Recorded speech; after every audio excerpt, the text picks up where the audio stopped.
From the Pepsi Arena in Albany, it's the 2002 HSBC MAAC Tournament Men's Semifinals. Our first game here this afternoon pits Canisius versus Niagara. And we take a look at the brackets, and it is an all-underdog semifinal, at least for the most part. 3 of the 4 teams still standing pulled upsets in the quarterfinals. And welcome, everybody, to Eastern New York. This is Doug Sherman along with Glenn Consor. We've got the all-Western New York semifinal, but as mentioned, this tournament bracket field has just completely been turned upside down here this weekend. You know, Doug, normally we talk about the keys to the game, and normally we talk about X's and O's, but I'm going to throw that out the window right now and tell you that if you're a number 1, 2, or 3 ranked seed, or the highest seed, it's not very good because all those guys got bumped in the first round of this tournament, so anything can happen here today. Well, in our first game, Canisius will play the role of underdog against Niagara, and Brian Dukes will lead the way. Well, Brian Dukes is one of these guys that can take control of the tempo of a game.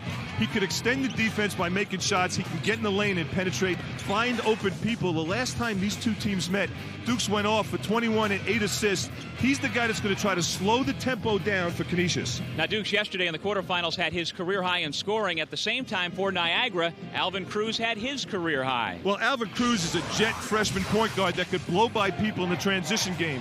The key to Cruz's game is making outside shots, and he did it yesterday. He's a terrific player, can get in the paint, but his greatest asset is his ability to finish on the break. Again, if he makes perimeter shots for Niagara, that could change the flow of this game. All right, Glenn, our keys to the game brought to you by HSBC. First for Canisius. Well, Canisius has to defend the paint. Mendez and Reeves are a force inside for Niagara. If they could shut down and slough off in the paint, that will help Canisius. But more importantly, they need to slow the tempo down. They don't want to get into a track meet with Niagara. Niagara, on the other hand, they're going to need to deny Dukes the basketball, slow them down a little bit, throw them off tempo. But if they make outside shots, that will open up the inside game for a very powerful low-post game of Mook Reeves and Juan Mendez. It is semifinal Sunday here in Albany. When we come back, we'll have your starting lineups and the tip-off between Canisius and Niagara, and it's coming up next.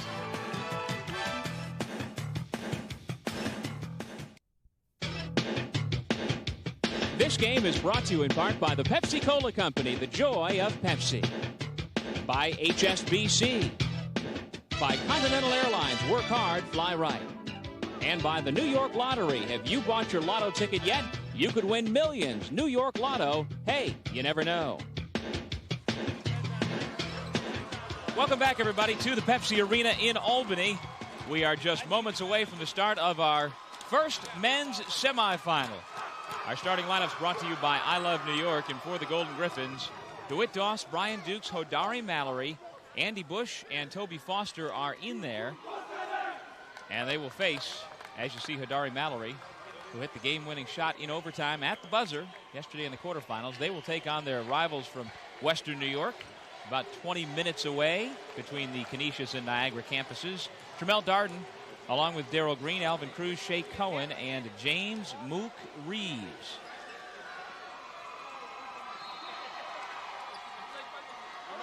The lights are still down here at the Pepsi Arena after the player introductions. The players have come out onto the floor, and the lights have yet to come back up.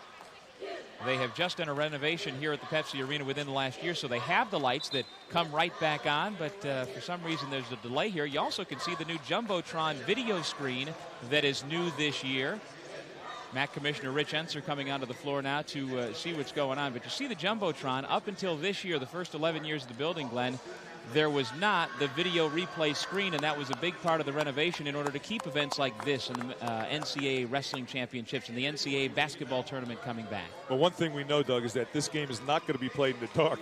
Now, you and I were here only a couple hours ago, so you got to believe that those lights were turned off not that long ago. Maybe they should have just left them on to continue playing here, but you and I had a chance to go back and had a couple hours sleep and get a chance to get some rest, and obviously they will find a solution here to getting these lights on so we can get going here. But you know what, Doug? This game is going to be, I think, a very exciting game because it's going to be a contrast in style and strength.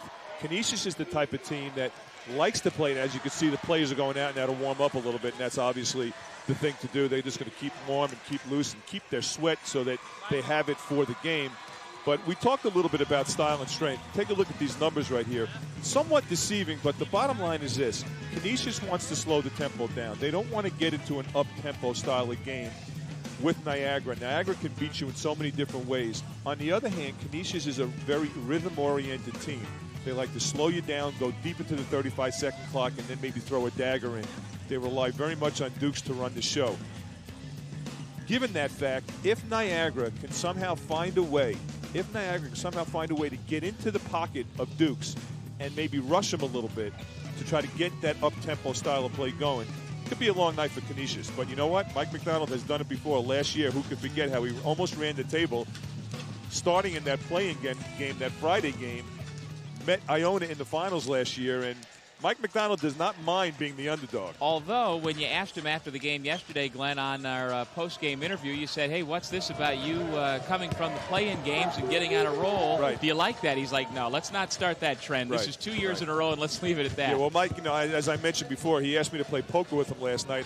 There's no way I was going to his room because, I tell you what, though, but what we have seen here in the conference, the number 1, number 2, and number 3 seed going down, I can't remember in any conference, from my experience, that ever happening.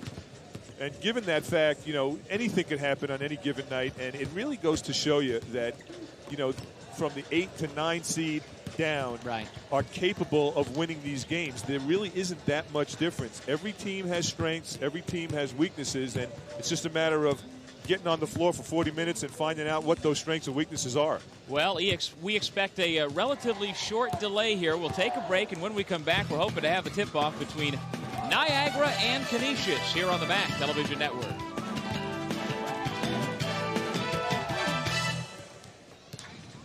Welcome back, everybody. We are delayed at the start because of a lighting problem here at the Pepsi Arena in Albany, and that just gives a chance for more folks to tune in and to stop on down to this doubleheader. We've got the Siena-Fairfield game coming up after this one, and so I would imagine by the second half of this game, Glenn, the arena will really fill up. Last night for the quarterfinals when Siena, relatively speaking, it was a home crowd. They had over 7,300. They're expecting over that by game 2 here today. Well, everyone has been in the dark in predicting who's going to win games in this tournament. So this is a little indication of how things have gone so far in this tournament. Again, I can't remember the last time the number 1, 2, and 3 seed, Marist and Ryder, my heart goes out to guys like Dave McGarity and Donnie Harnum, of course, Manhattan with the 20 wins. Those guys have had a terrific year. You hate to see guys like that lose, and you also hate to see the players come in, one and they're done in the tournament too. Mario Porter and R.J. Wicks had great careers at Ryder, of course, Sean Kennedy at Marist. And, and obviously Muggsy Green, too, from Manhattan College. Yep. You hate to see those guys go out, but you also have to hope that there is some chance with the NIT expanding their field from 32 teams to 40, that those teams have a good shot at getting into the NIT, and I'm really hoping that's going to happen. Well, that is what is so appealing about tournaments at this level, that there is that kind of real drama, as opposed to in the major power conferences where there is relatively little drama in the postseason conference tournaments. And, you know that 5 or 6 teams are getting into the NCAAs, where here you watch guys like Darryl Green and Dwayne Archibald play for their careers. Andy Bush today for Canisius playing for his career. If they don't pull it out, if they don't win, their careers are done. Right. I've had the opportunity to be involved with the NIT for Westwood One Radio over the last couple of years, and it's nice that they expanded the field from 32 to 40. The reason that they have done that, it gives the conference champions a chance to get into the tournaments, those teams that have been eliminated, like the co-champions Marist and Ryder here in this tournament. Honestly, I think Manhattan's in. With their non-conference wins, with their RPI rankings, I think they deserve to be in that tournament. They did a number on St. John's. They won the Holiday Festival. I really do believe that they're in. But that's the reason that they expanded the field. It's 4 teams like Marist and Ryder to get in. And quite frankly, with an RPI ranking of, I think Marist is about 121 and Ryder is somewhere in that range. I think the bottom teams like 118, Doug, 119, some of those teams are below 500. I think it gives a good chance for Marist and Ryder to make the NITs this year. Absolutely, and that always shakes out where even though if you add up the 65-team field from the NCAA and now the 40-team field for the NIT, you do the math. Right. Either way, they don't quite make it in that field, but always there are teams that don't qualify. Again, you've got to be 500 or better at the end of your postseason conference tournament in order to be invited to either the NCAA or NIT. Therefore, some of these teams that are rated higher than, say, like you say, Marist or Manhattan or Ryder, they wind up moving up in the pecking order because teams are ineligible. And what had been happening in the past is that some of the teams in the, I guess, major conferences, the SECs and the Pac-10s and the Big East, the teams that were like 500 were getting into the NITs. And now I think it's a good move to try to get the teams like Marist and Ryder in. So, you know, obviously it all depends on what shakes out in the NCAA tournaments over the next couple of days in these conference championship games with the big conferences as well. So that's going to be another issue with the NITs. And you've seen it before. I mean, of course, the NIT wants to get the best possible field and the best chances for the best teams to be at Madison Square Garden for the Final Four. But at the same time, we have seen over the years, you and I, Glenn, that those 500 teams from the power conferences quite often really don't want to be in the NIT. Right. For one, they feel it's shameful that they didn't make the NCAA, and they're not interested in playing that game. Well, you know, as I mentioned, I've had a chance to be involved with the NIT. You know, Jack Powers does a great job with that tournament. There are some phenomenal teams that have been in there. I've had a chance to see Notre Dame and Wake Forest, Alabama last year. You know, those teams are terrific teams that obviously the next year they're going to the Sweet 16, they're going to the Elite 8. So, you know, it's put out some terrific teams, but I really think that, you know, if you think about the NIT this year, you know, if you take teams like Marist and Ryder, those teams, what they accomplished during the regular season, they're not 500 MAAC teams. You know, they're teams that they're co-champions. They've won 18 games. They won 19 games. Manhattan's won 20 games. I think it's going to be interesting to see what happens this year, but I can tell you one thing. Marist and I think Manhattan's in. Marist and Ryder will be on the boards. You know, what they do is they take teams, they take the conference champions, they put it on the boards, they see how it shakes out. Both of those two teams are going to be on the boards, and I hope for Dave McGarrity's sake and Donnie Harnum's sake, they deserve it. They deserve to be in. All right, we'll take a break. Still in a delay at the start with Canisius and Niagara waiting for the lights to go back on here in Albany. You're watching the MAAC Television Network.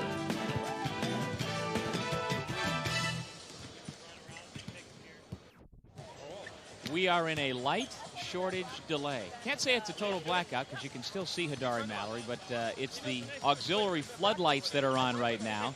When they turned the house lights down to do the player introductions, they never came back up. So here we sit, and the players continue to try and stay loose and limber here in the capital of New York State at the 2002 HSBC MAAC Tournament semifinals. Canisius will play Niagara when the lights come back on, followed by Fairfield versus Siena.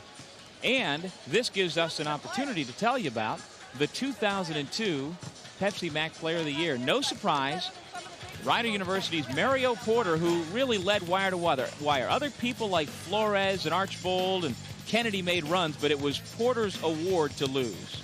Oh, no question about it. You know, Mario Porter has been just a phenomenal player at Rider all 4 years. You know, he's one of these guys that gives you what you need on the floor. Donnie Harnum can't say enough good things about him. 6'6", he extended his game. The great thing about Mario Porter to me is that he improved every year, Doug. You know, we've seen some great players come through here. We've seen some great players in the MAAC Conference have consistent years. Darrell Brown was one of them who graduated last year from Manhattan College. Mario Porter, a similar player, just kept getting better and better every year. Don't forget, this young man has seen double teams and triple teams every time he has stepped on the floor. That's not easy. It never happened to me when I played in college. No, and so I didn't have to worry about that. But Mario Porter, he could shoot, he could get rebounds inside, and I'm hoping, again, that he could continue playing on into the NIT, and I hope they get selected. And, you know, in that highlight package, Glenn, we were able to see how he has grown with his offensive game. I mean, when he came in as a freshman, Mario Porter was basically within 7-8 feet. We saw him making 18-foot, 22-foot jump shots, which we had never seen from his game 2 years ago. So we give him all the credit in the world. He led the conference in scoring. He led the conference in rebounding. And, you know, they're hawking him down in Lawrenceville as a possible All-America candidate. And with the numbers he put up, he may wind up on somebody's list. And the other thing I really am happy to hear is that he was invited to the Portsmouth tournament, which is really a pre-NBA evaluation camp, and I hope he does well there. And, you know, I think he's got a shot. 6'6", he could shoot. The thing that I love about his game, Doug, is that his intensity is terrific. And if he can maintain that intensity when he goes up to Portsmouth, I think he's going to open up some eyes of the NBA scouts. All right, meanwhile, he's got a teammate who was named on Thursday the MAAC Rookie of the Year, and that's Jerry Johnson. And some of the things we said about Mario Porter apply to Jerry Johnson, but they are dissimilar players in many, many ways. Johnson has shown the ability to knock down the big shot at the big time. handle the ball. And Glenn, as far as I'm concerned, he's as much an impact rookie as this conference has seen in years. Oh, no question about it. You know, Jerry Johnson, I think his greatest asset is he's so quick with the basketball. I remember when Bobby Hurley was at Duke, everyone said, well, he might not be quick enough, but he was so quick with the ball. That's kind of reminds me of Jerry Johnson. He just kind of blows by people, but his ability to stop on a dime with great range is what separates him from any other guard in this conference. Now, he has improved throughout his rookie year, but he's not going to make the Glenn Consor all-improved team for 2001-2002 because you had to have played in the league the year prior to be the most improved. So, brought to you by HSBC, Mr. Consor with his picks. Well, these are the guys that really have gotten better during their career from last year. Robert Reed, you know, he might be the most improved player in this conference. Last year, he was a bench player. This year, he contributed. He was a terrific complementary player for Mario Porter. He rebounded. He's long. He communicates, and he's the emotional leader of that Rider team.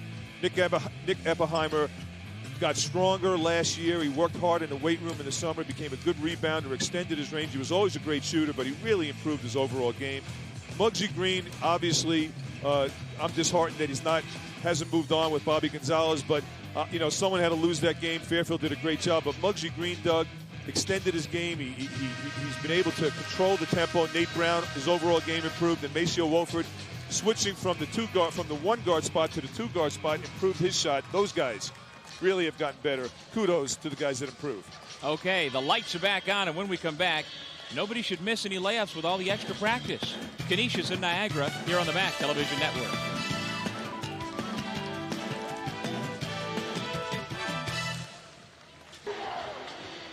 Back at the Pepsi Arena in Albany, the lights are back on, and we are ready for basketball. And again, we'll reset the lineups for you. DeWitt Doss, Brian Dukes, Adari Mallory, Andy Bush, and Toby Foster. Mallory had the game winner at the end of overtime in the quarterfinals yesterday to get the Golden Griffins seeded 8th into the semis. Meanwhile, Niagara has Darryl Green, Alvin Cruz, Tremel Darden, Shea Cohen, and James Mook Reeves. The Purple Eagles are the 4th seed.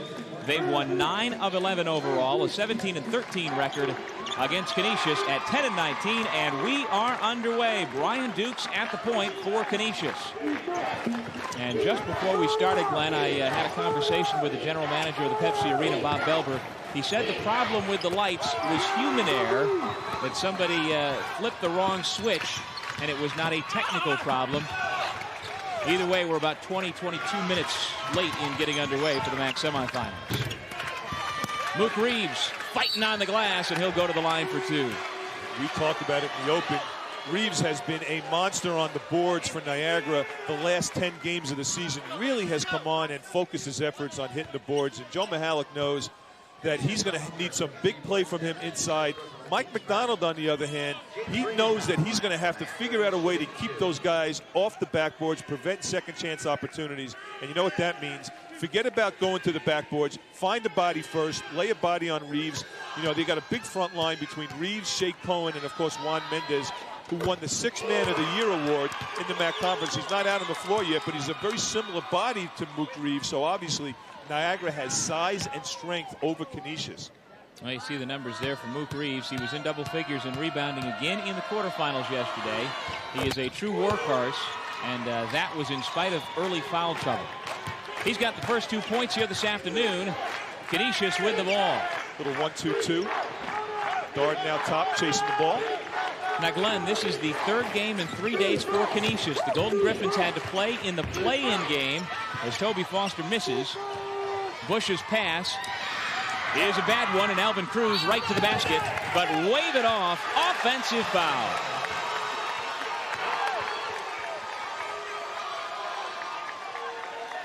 Boy, Dukes made an error, a big-time error, as he saved it right into the hands of Cruz. But what a great hustle play by Dukes, and that's what he gives you, Doug. He just gives you all the little hustle stats that you don't see on the floor. You know, you see his numbers. He threw up 28 points and 8 assists, but you don't see the little things that he does. Get deflections, take charges. Foster missed the wide-open look. He's the top outside threat for the Golden Griffins. Darryl Green to the reverse. Shea Cohen can't get the ball to fall, and Foster has the rebound. Here's Adari Mallory, his first touch. Can't get it. Andy Bush with the putback. And he was poked in the eye on the way up. You see him holding his eye on the way back down floor. 2-2 our score. Boy, Hodari Mallory, what a shot that was with 4.5 seconds. He went the length of the floor, spun, looked at the shot clock, and made a shot right at the buzzer yesterday. But the thing that Mallory brings to the table for Mike Macdonald, now Mallory had not been starting. And Mike Macdonald kind of comes from the same school as John Beilein, is maybe take one of your best players and not start him. Have him come off the bench and try to jumpstart you. Let him watch a little bit. But you know what? He had to start Mallory over the last 5 games because he brings a lot of energy to the table. He could score and he could rebound from that small forward spot. And the thing about the Golden Griffins yesterday, Glenn, was that they just hung around. Despite foul trouble and Dukes and Mallory both missing extended playing time in the first half because of fouls, they hung around, kept it within single digits, and when they got everybody on the floor in the second half, they had the ability to get on a roll. And they did. And you know, this is a dangerous team. And if Dukes could play like he played yesterday, you talk about a guy that just took over the game the last 5 minutes of the game. He scored every time he had the basketball, and he scored on penetration. He didn't just rely on his outside shot. John Ferris, a 30% three-point shooter. Looks good coming off the bench. 5-2, Canisius with the lead. This is Tremel Darden into James Reed. Well, you really can see how Canisius is packing it in on the big guys. Cohen, the up and under, and the foul against Toby Foster. Canisius playing a 2-3 zone, but it is a very soft 2-3 zone with the guards out top playing below the foul line. Now, right by the foul line is where the guards are, and one of the things they're going to need to do is they're going to need to make sure that they slough in when the big guy has the ball, try to dig it out, and make Canisius, this is Niagara on the defensive end, beat you from the outside. Shea Cohen, a senior from Jerusalem, gets his first. He's 6'8", 240 pounds, and has the perpetual 5 o'clock shadow. Doesn't matter if we're playing at noon, 10 a.m. He's got the 5 o'clock shadow. It looks like what you had at about midnight last night. 1 out of 2 for Cohen. 17:20 to go first half. You see the early shooting totals. Mallory. You got to figure off of the shot that he made last night in overtime, he is as confident as he could possibly be right now.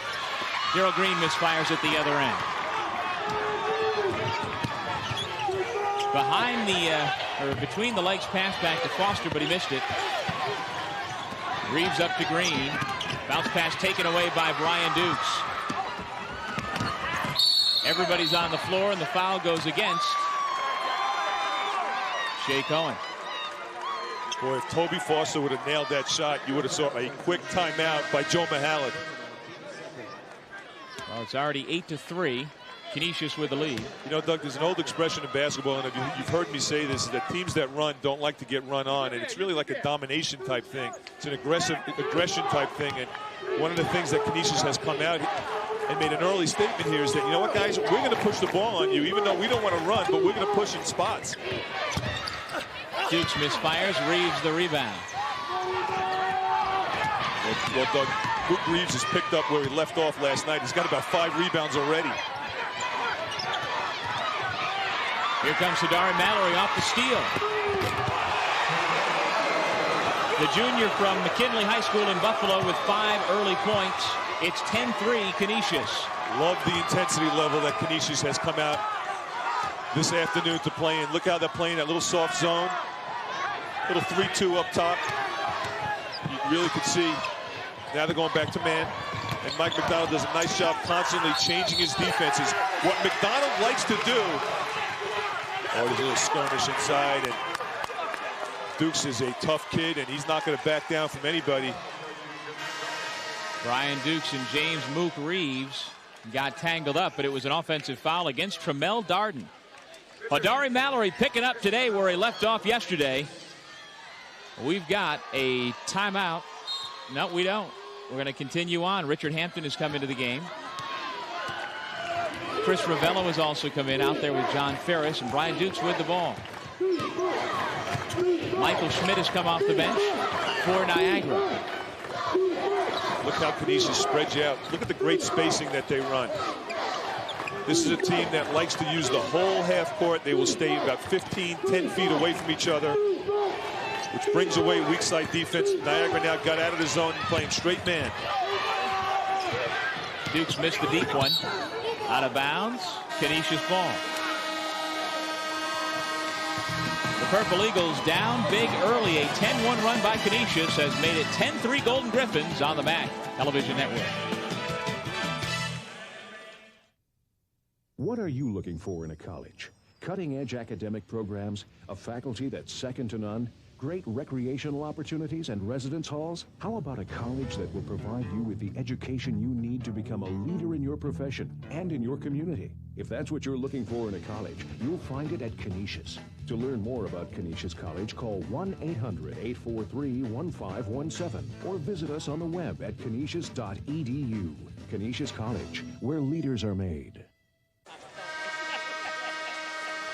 Canisius leads Niagara 10-3 early in the first half of our MAAC men's semifinal.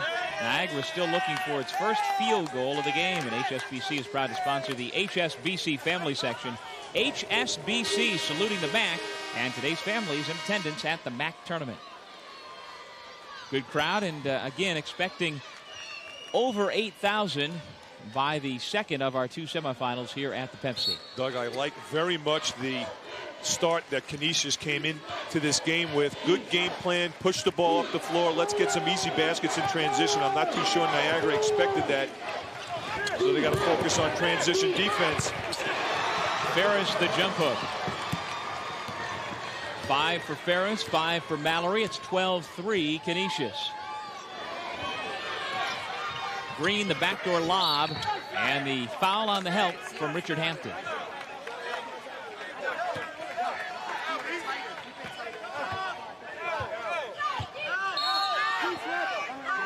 One of the game plans for Niagara was to try to establish Reeves inside quick, and what that means, go to him as option A first, and if that doesn't work, kick it back out.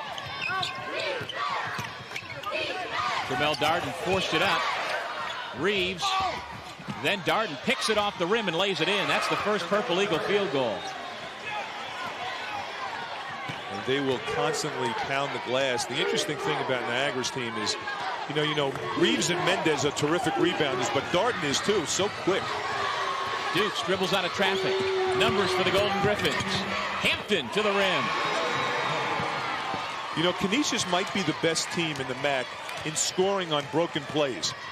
They just have a knack for picking the ball up and doing something proactive with the game. A lot of guys pick up loose balls and just hold it. These guys score. Darden with back-to-back baskets in close. Canisius 14, Niagara 7. Nearly 6 minutes gone here in the first half.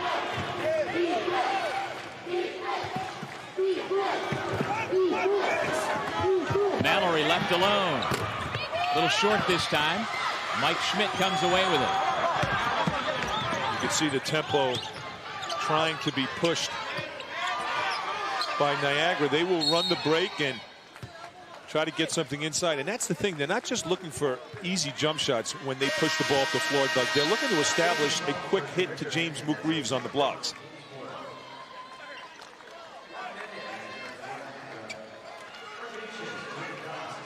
This is the third time these two Western New York rivals have played each other this year. On February 16th at Canisius, Niagara won 80-65. And then the home game of the series for the Purple Eagles, Niagara won 86-82. So Niagara trying to make it a clean sweep.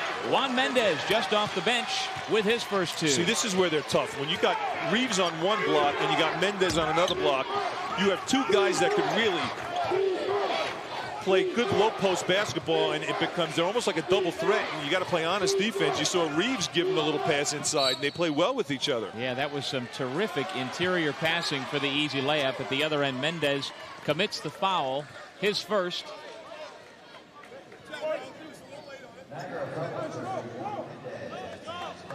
It's the fourth against Niagara. Purple Eagles down 5. Andy Bush with the basketball for the Golden Griffins. Chris Jones back to Toby Foster. DeWitt Doss. We saw the reserves for Canisius do a great job in the first half yesterday of the quarterfinals. Reeves the rebound. Here's Alvin Cruz coming off his career-high performance. 22 against Iona yesterday. Foster denies the entry pass. Darrell Green's got it now for Niagara. Wrap around to Reeves. Missed it. Mendez picks the rebound. He's short on the putback. Now Schmidt will take his turn. One after another, and finally the Purple Eagles cash in. It's a three-point game. Last 5 times down the floor, Niagara has gotten 2 or 3 or 4 even offensive boards, and that's something that Canisius is going to have to adjust to. Niagara just having its way, like you say, within 5 or 6 feet. 12:15 to go first half. Shot clock at 12. Bush turns around at the high post and nails the jumper. Andy Bush, senior from Smethport, PA, with his second basket. Bush did a nice job of finding the open seam in the zone, and that's one of the gaps that he's going to have to make that shot, Doug, right by the elbow if Niagara sits there in that 2-3 zone. A three-point attempt for Reeves. Mendez rips it away from Foster. This time Foster clears the glass. Well, the interesting thing about that was Bush came out on Reeves, and that brought him away, and that's one of the reasons he took that shot, because he saw Mendez underneath for a potential offensive rebound. Well, you've got to respect him. Reeves shoots 33% from beyond the arc. You got to watch that guy, too. That's only a 2-point jumper, but Darrell Green, who averages 15 a game, has his first 2. The 6'1 senior from Largo, Maryland. Yesterday he had 19. Andy Bush with a hot hand. He's got 6. Well, if you remember what Bush did last year in the tournament, he just really took over. Everybody was focusing on Darren Finn, and Bush really blossomed in the tournament last year, so he loves it when he comes into this tournament. And again, he's senior, last hurrah. Reeves posting on Bush. It's a 5-point game. Green misfires. Another offensive rebound. Mendez lost it, but the ball went off the clock above the basket, so that's a dead ball, and we've got ourselves a timeout. We'll step away from the Pepsi Arena in Albany. MAAC semifinal action here on the MAAC Television Network. 450 years of Jesuit tradition are woven into a Fairfield University education, an education characterized by academic excellence and service to the community. Fairfield's success is fostered by a caring faculty that knows their students as individuals. Located just an hour from New York City, Fairfield combines a park-like campus conducive to learning with the city's cultural and career advantages. Fairfield University, where education reflects the challenges and opportunities of a fast-changing world. Canisius with a 5-point lead has done a great job in the first half finding the seams of the zone of Niagara. You will see Toby Foster leave your screen, and then you'll see Bush go right into the gap of the zone and make a little jump shot. There he is. He passes it back, and there's the seam. Little turnaround. Mook Reeves didn't get his hand up quick enough. Nailed it. And Bush with a hot hand early. 6 points, couple of rebounds, but offensive rebounds have kept Niagara close. 8 offensive rebounds already for the Purple Eagles, Glenn. Yeah, they really have been dominant on the boards, and it's not just Mook Reeves. It's Darden, Schmidt doing a nice job on the offensive boards, Mendez. See, that's the thing. They got 4 or 5 guys, Doug, that pound the offensive glass. Canisius now got out of the zone themselves, going straight man. Schmidt off the dribble with the left hand. And I'm not going to bore everybody that's watching this game by continually talking about the many different changing defenses of Canisius, because it's going to be almost every time down the floor. But they will go man, they will go zone. Ruidoff short on the 3. Bush the rebound. And he gets the roll. Andy Bush now with 8 points. 20-15, Canisius by 5. Darden cut off at the baseline, and he lost the dribble. Nice job by Andy Bush. See what's happening right now. We talked about tempo, Doug. Canisius is really making this a half-court game. Even though Niagara is trying to push the ball up the floor, yes, they've gotten some three-point shots up, but Canisius, on the other hand, is also forcing Niagara to execute half-court offenses, and they're really struggling right now. And I think the changing defenses is confusing Niagara. How about that play? Mallory turned his head as the inbound pass came to him, unbeknownst to him, and just a miscommunication. And Schmidt actually dove on Mallory, which was a little surprising because he didn't dive on the ball. I'm not too sure if Schmidt knew where the ball was. Maybe he couldn't see it. I don't know, but he just dove right on Mallory and picked up the foul. I like that call, though, by Larry Lembo. I think more often than not on those loose ball scrambles, quite often one player will go through the other player to get to the ball. They call the tie-up, but as far as I'm concerned, that's a foul. Right there, I think that's a great call. Well, it just looked like Schmidt tackled him while he was on the floor. He didn't even go for the ball. Mallory misfires. Rossi Karen in the game at the point now.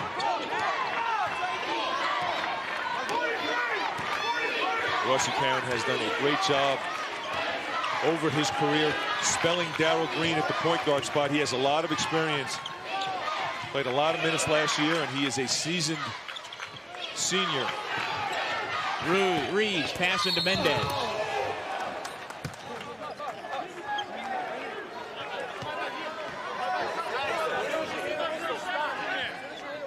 Canisius foul charge to Toby Foster. That's his second personal, team's fifth. Niagara does a good job of little wheel and seal in the middle. Mendez, Mendez doesn't do anything fancy when he gets the ball. He will always go up two hands and strong. There's no pump fakes. Doesn't do anything that he thinks he can't do inside. He's kind of like a blue-collar guy, just going up two hands, gets fouled a lot. DeWitt Doss comes back in. Richard Hampton as well for Canisius. John Ferris takes a seat.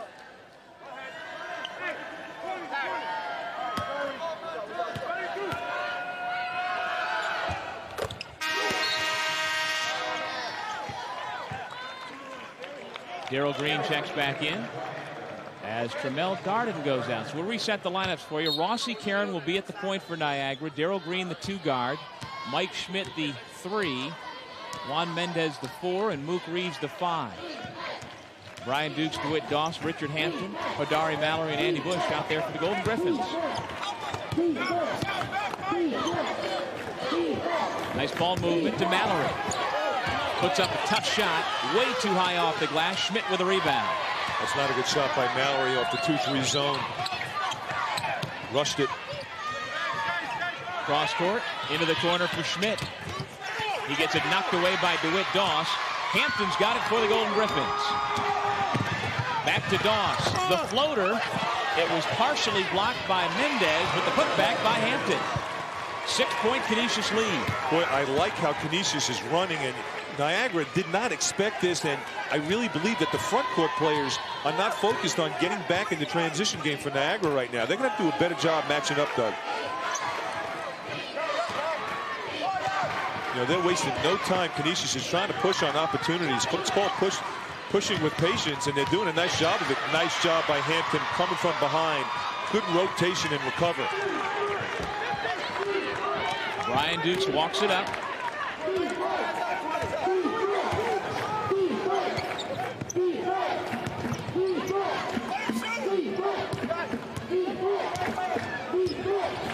Doss, another tough shot, can't get the roll. Rossi Karen will dribble up himself. Canisius taking some quick shots against the zone, Doug, which is somewhat uncharacteristic of how Mike McDonald has coached this team, and I think Mike's a little frustrated on the sidelines as well.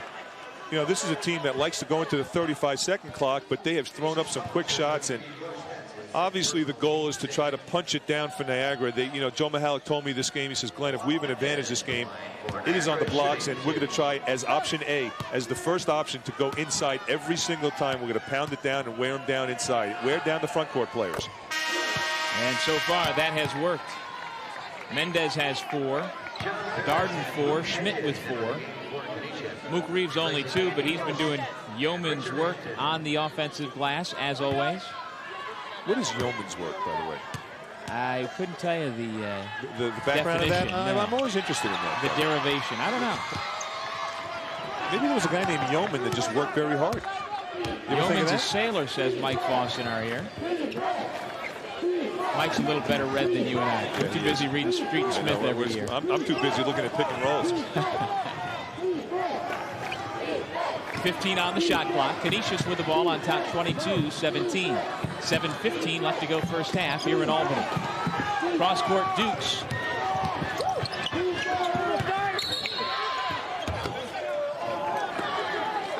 a foul against the Purple Eagles. See, this is where Canisius is dangerous when they get great ball reversal and Dukes penetrates. His ability to find people off penetration is terrific. And keep your eye on Dukes in your screen. The ball is worked around, and watch how he attacks the middle. As soon as he attacks the middle, he'll find somebody open, and it's Mallory who's stepping into the gaps. That's nice.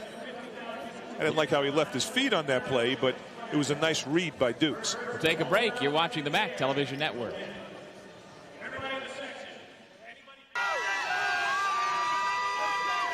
Canisius 22, Niagara 17 in this all-Western New York MAAC semifinal here in Eastern New York. Glad you could join us here this afternoon. Along with Glenn Consor, this is Doug Sherman, and Joe Mihalik's Purple Eagles are the top seed in this game, so that means they're in trouble. It's been the all-underdog tournament, and right now they are trailing 22-17. See the early numbers. The Purple Eagles struggling from the field, although they have upped the numbers since the last time we checked him out, shooting better lately.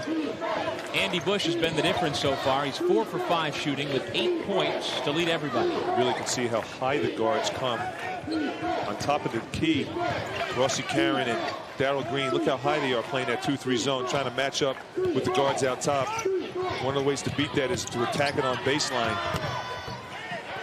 Dukes uses the glass. See, anytime you play man-to-man against Dukes, anytime you play zone against Dukes, you have to play in man-to-man principles. That time he got way too easy into the gap. And he, as much as anybody in the league, Glenn, loves to use the glass. Reeves couldn't handle the entry pass. It goes back to the Golden Griffins. I think Joe Mihalik is disappointed in the amount of turnovers his team has thrown in executing a half-court offense, and it really hasn't been in the transition game.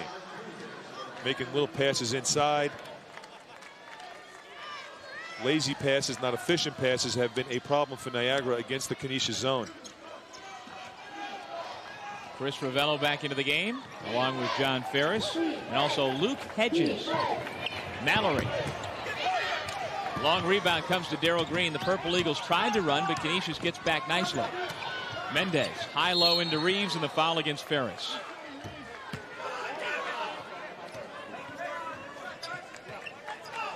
Mendez and Reeves are great complementary players to each other. And one of the things they do, they play that high-low game so nicely, Doug, and they got a great feel for getting each other the ball, which is nice to see. You know, you're talking about usually you get the guard or the wing players getting these guys the ball, but it's rare to see two guys that kind of like bookend power forwards play so well with each other.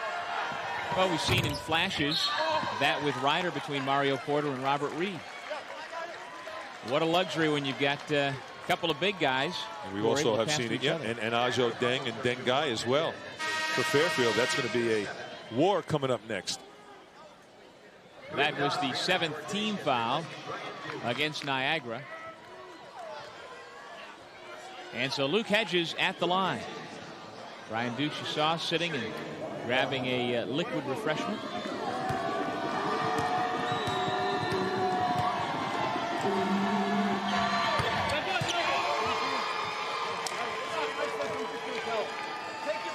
Luke Hedges has seen very limited playing time this year for the Golden Griffins. He's a 6'10 freshman from Australia. But he has gotten into the first half here in the MAAC semifinal. Well, Mike McDonald really has no choice but to play him this game because of what's happening on the boards, Doug. He's going to need to give Bush a rest. He's going to also need to play him alongside with Bush and Ravello just to match up with those big bodies inside. He has no choice. And he is a big body at 6'10". He's big and strong.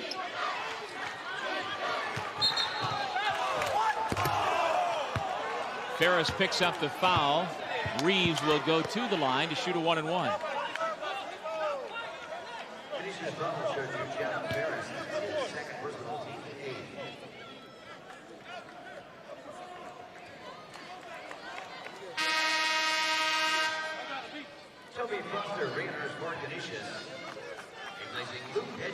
Toby Foster returns to the lineup for Canisius, and Luke Hedges takes a seat. Luke Reeves has really been on a roll for Joe Mihalik and the Purple Eagles. The last 13 games, he has averaged about 14 rebounds a game. I mean, he has just been dominant. Well, the last time Niagara played Canisius in the regular season finale, Reeves was a one-man wrecking crew. 18 points, 13 rebounds. That's another guy, you know, we didn't mention him on my most improved team, but he really has improved his offensive game this year from last year. So much so, he made the third team all-conference squad. Doss and Ravello turn it over at midcourt. The Purple Eagles get it back. They're down by 6. Canisius on top, 25-19. But Darden did a great job on ball pressure. See, he's so long, and one of the things he can do is he can get deflections, and he's not. Watch Darden right here. He's just going to get up in him. Little reach, makes him pick it up a lot sooner than he wanted to. And look at that pass. Darden's terrific because he's about 6'5". He's defending Doss, who's about 5'10". And obviously Darden with the long arms, it makes him about a 6'7" player. Terrific defender, versatile defender. He can go out and guard small forwards. He can go out and guard point guards, which is what we just saw him do. So Joe Mihalik will put him up in the 1-2-2 half-court press.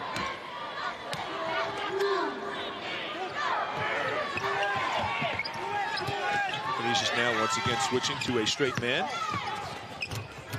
Darden missed the reverse. Mendez the rebound. Another offensive rebound for the Purple Eagles. They are completely dominating the offensive glass. There's the trap out top.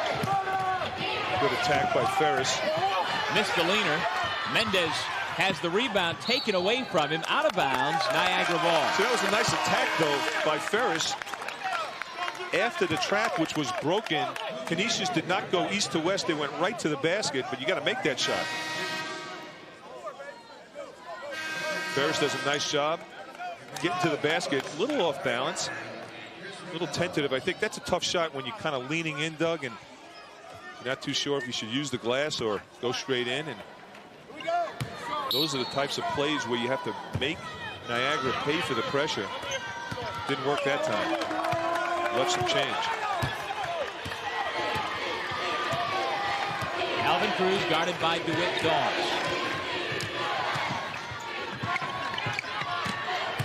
There's the high-low game. Mendez had good position but couldn't hit the turnaround.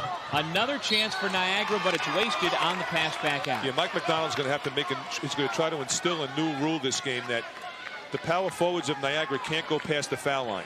Man. Because this has been just a volleyball game inside. They're just dominating the offensive glass. Second chance opportunity, one after another. And it has been plaguing Canisius since we have started this game. The problem is, Doug, it's not just Mook Reeves and Mendez. Darden's a terrific offensive rebound. You know, you got the two big bulky guys. Then you got guys like Darden and Cruz quick to the offensive glass. Luke Hedges has come back into the game. This is Richard Hampton. DeWitt Doss with a quick trigger from the corner. Reeves cleaning up the glass. Well, no second chance opportunities for Canisius with him hanging around. Doss with the quick hands. Takes it away from Cruz. This is Brian Dukes. Under 4 minutes to go here at the Pepsi Arena. First half of our first MAAC semifinal. Richard Jones. Hampton back out to Jones. 15 on the shot clock.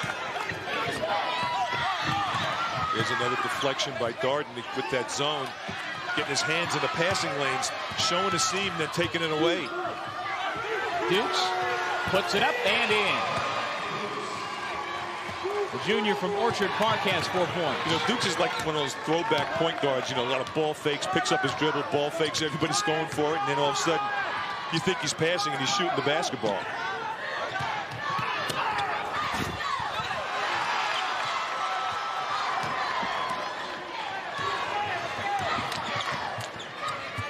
.305 to go first half. Hampton steps into the jump shot. Jones knocks it out of bounds. It'll be Purple Eagle basketball when we come back. Timeout here at the Pepsi Arena. A 6-point ball game on the MAAC Television Network.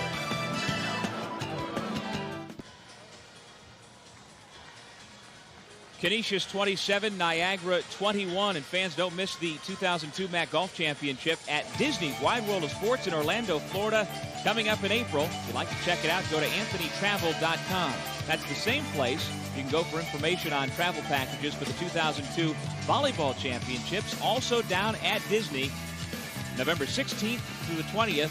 You can call 1-800-736-6377.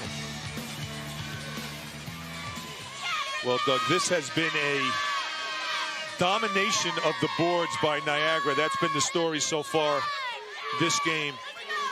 Niagara just pounding Canisius on the boards. Hey, there's John Cahill. I wonder how his calf's doing. Good to see John back. He's the official who hurt himself, suffered a leg injury in the play-in game, the first play-in game, just a few seconds into the MAAC tournament, and he had to be replaced. He is walking around here at the Pepsi, so looks like he's doing better.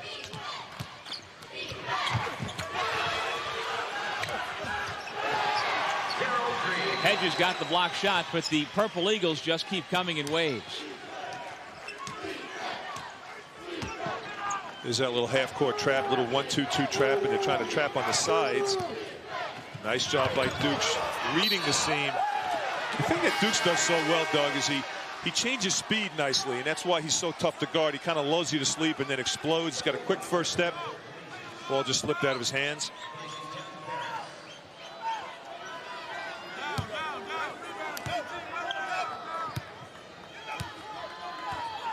2 minutes, 15 seconds left to go. Here in the first half, Niagara versus Canisius. The Golden Griffins holding on to a 4-point lead. They have led throughout here in the first half. Darrell Green, little step-back jumper. Can't get the roll. Reeves, another offensive rebound, and another trip to the free throw line. He is just having his way underneath the basket. You know, if I'm a guard on Niagara's team, you almost don't have to be that selective on the type of shot you take. You know, I'm going to give a little shake move and maybe pull off my jump shot. And if I miss, no big deal. Reeves is going to pick it up. Mendez. Quite the luxury to have inside those guys giving you those second chance opportunities. James Reeves already with 7 rebounds, 3 on the offensive end.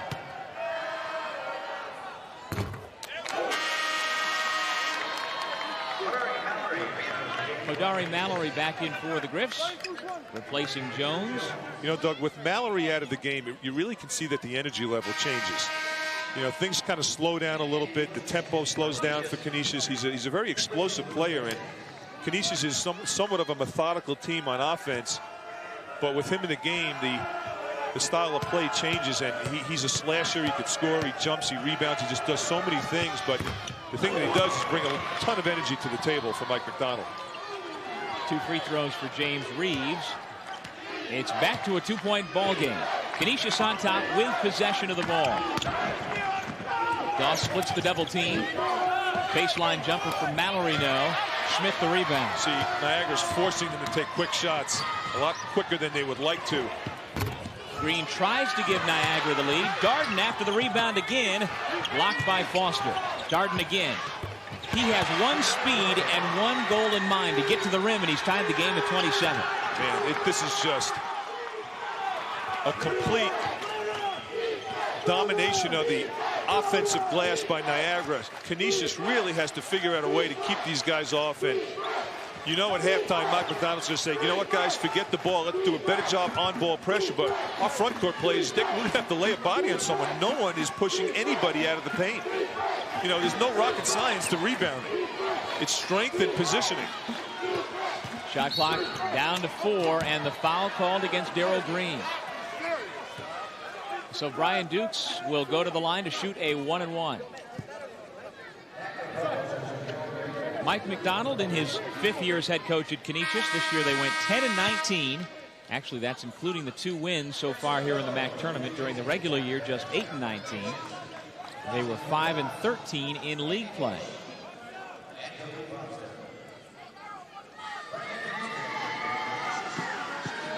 There's Brian Dukes, 6'2", 195 junior, who last year as a sophomore had a terrific assist-to-turnover ratio, doing the same this year, nearly 3-to-1.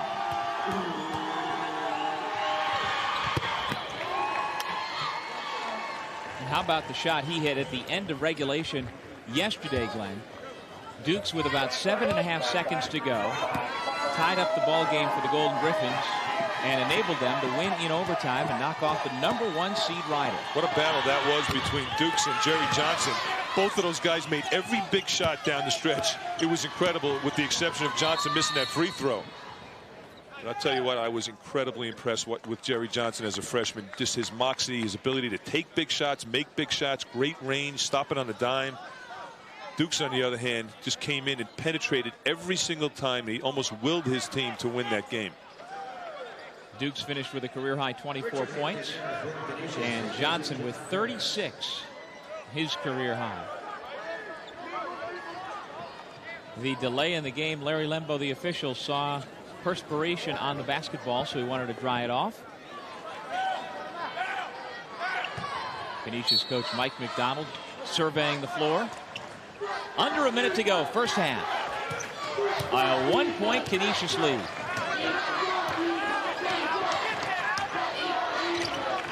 It's amazing that the score is this close, Doug, with the differential on the boards. Usually when you see this type of, ooh, that hurts. Oh, man. James Reeves landed on his left elbow and shoulder.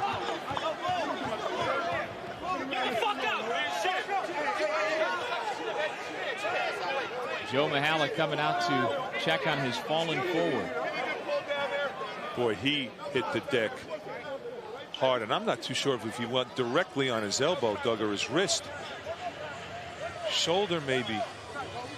Didn't like the angle of the fall.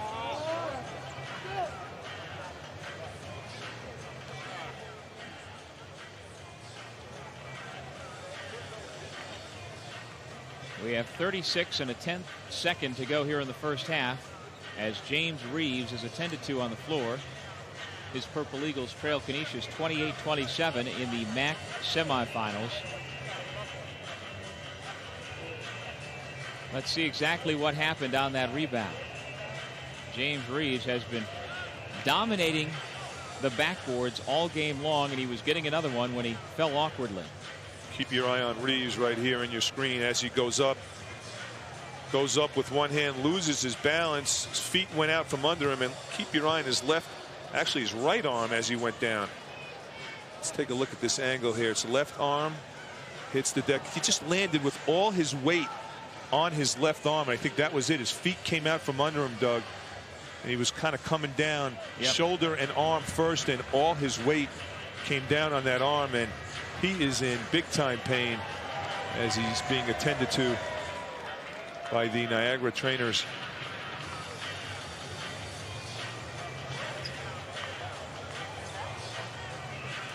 So we have another delay in the action. This game was delayed at the start by some 20-25 minutes because of a light problem where one of the technicians turned off the light, and then James Reeves, as we take another look. Well, let's see if it's his wrist that hits the floor first or his elbow with his left hand.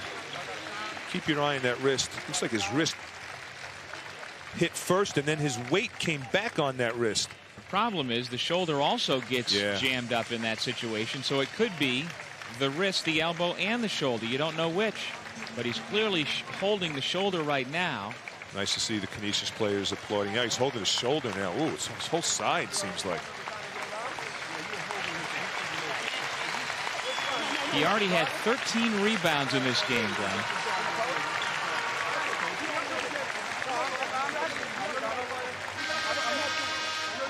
The sophomore forward from Rochester's Edison Tech in obvious pain.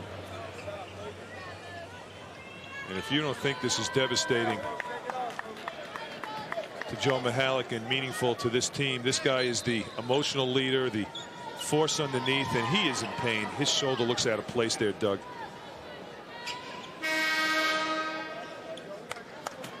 He will head straight to the trainer's room. I hate to see that. You know, you just hate to see these guys get injured. How much he means to this team. And so now with 36+ seconds to go, Tremel Darden wipes up some of the perspiration off of the floor. And Joe Mihalik's club will have to figure out how to go on. They have been completely dominating the glass so far here today to keep them in the ballgame. Single-handedly, James Reeves was doing that with help from other guys, but Reeves was the catalyst. But now he is out, at least for the rest of the half, and who knows how much longer. Well, it does two things. Obviously, a terrific offensive rebounder, but Reeves has done a great job defending the glass as well, preventing second-chance opportunities from Canisius, normally a very good offensive rebounding team. No one thinks much of Canisius because they're not overly big as being a good rebounding team. But you know what, Doug? They've stayed in every game this year on the boards with every team they've played. Guards go down and help out. Mallory gets his share. Everybody gets 3, 4, 5. 10 seconds to go in the half. The high screen out top. Here's for Foster. Dukes. Gonna have to do something. 2 seconds to go. The spin move to Dukes, and we've got an offensive foul. Nice job by Shea Cohen to read it. The clock right now reads half a second remaining in the first half. We heard the horn blow, and that was the shot clock horn. But the game clock still has time on it, and we've got free throws coming up for Shea Cohen. Doug, very strange game from a statistical standpoint, you know, with the domination of Niagara on the boards. And, you know, we got a game here. It's nip and tuck, and Canisius just kind of hanging around, making shots. Once again, Doug, scoring on broken plays has been the answer. You know, these guys just pick up loose balls and score. A lot of teams have a struggle with that. They pick up loose balls, they hold it a little bit, and set the defense up. Shea Cohen, that's a big foul shot. Luke Hedges back in for this final half second. That's just an effort to keep Tremel Darden from tipping something in case Cohen misses.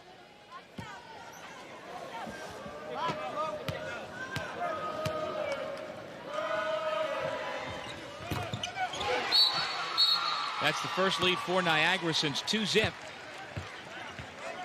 And a quick timeout called. And the Griffs will try and get off one last shot with only half a second on the clock. Can't do much, obviously, in half a second. Little Doug Flutie Hail Mary pass, possibly. Hope but, you some know, sort of tip in. Doug, as these teams go into the locker room, you know, I'm not too sure Joe Mihalik likes the tempo of this game. I think he likes the way his team hit the boards, but I really believe he feels that he has not gotten enough off his defense, enough in the transition game, and we'll see if he can make that switch. You know, from a tempo standpoint, I think Mike McDonald's got to be happy. Not happy on the boards, but happy with the tempo of this game. Andy Bush will be the inbound man.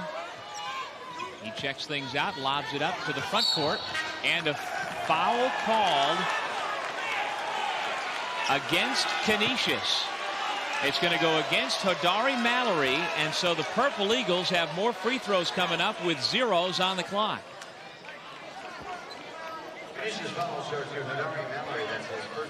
Mike McDonald doesn't like the call, but Mallory picks up his first.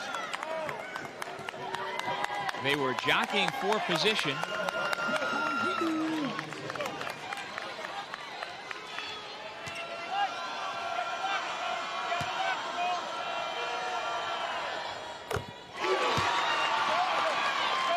Mallory trying to jockey for position in the middle of your floor, gives him a little shove. I'm not too sure if that might not have been a no call there, Doug. Just, you know, a little pushing and shoving. But Larry Lembo did not like the extent of the shove by Mallory. Makes the call.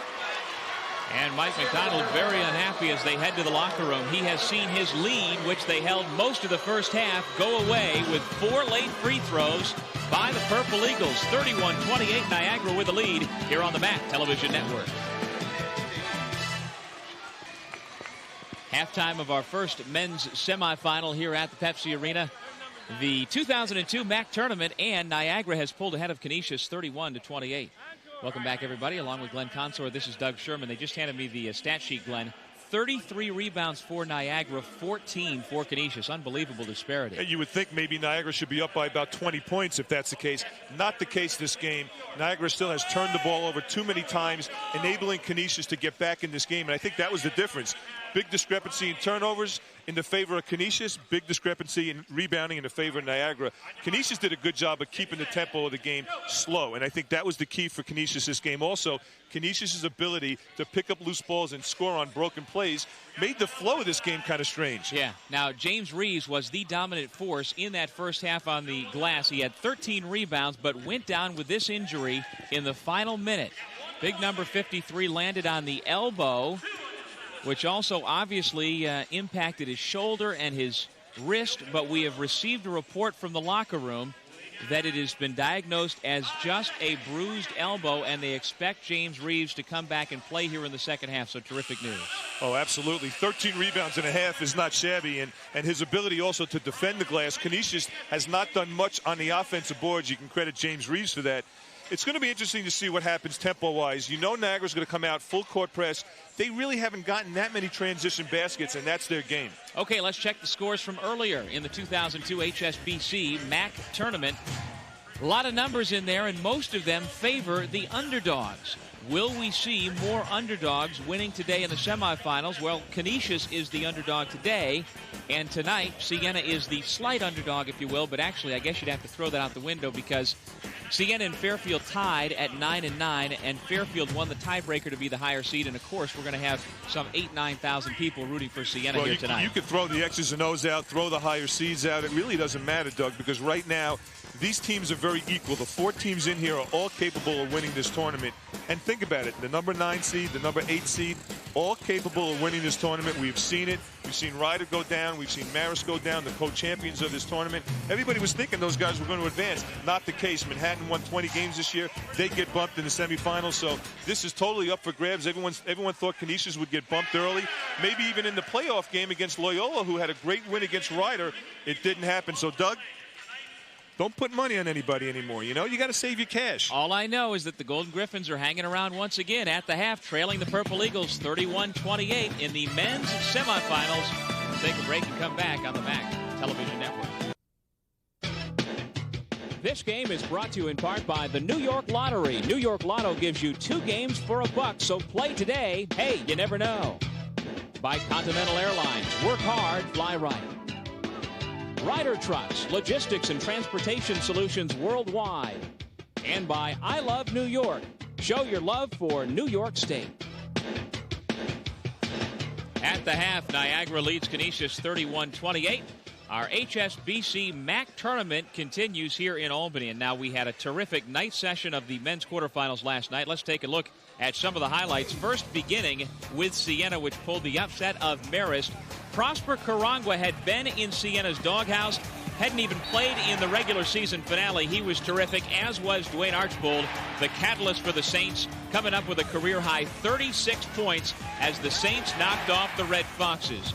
Meanwhile, Fairfield won its game last night, upsetting Manhattan. Sam Spann, part of the offensive attack. Jeremy Logan, known more for his high-rising ability, knocked down the big 3 late. Tim O'Toole had his club looking for the upset.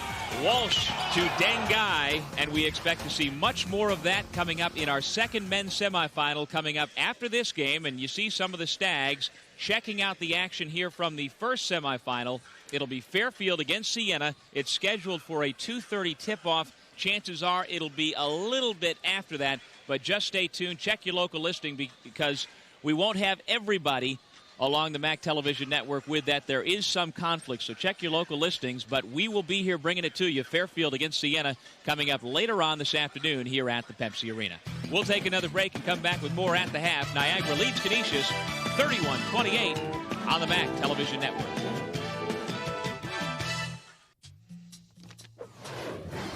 There is an easier way to find a job. The MAAC, together with JobTrack.com, bring you the largest job listing website, exclusively for students and alumni.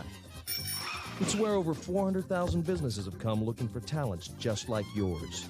The MAAC and JobTrack.com, the fastest track between school and work. Check it out at your school's career center. What? Dean's List.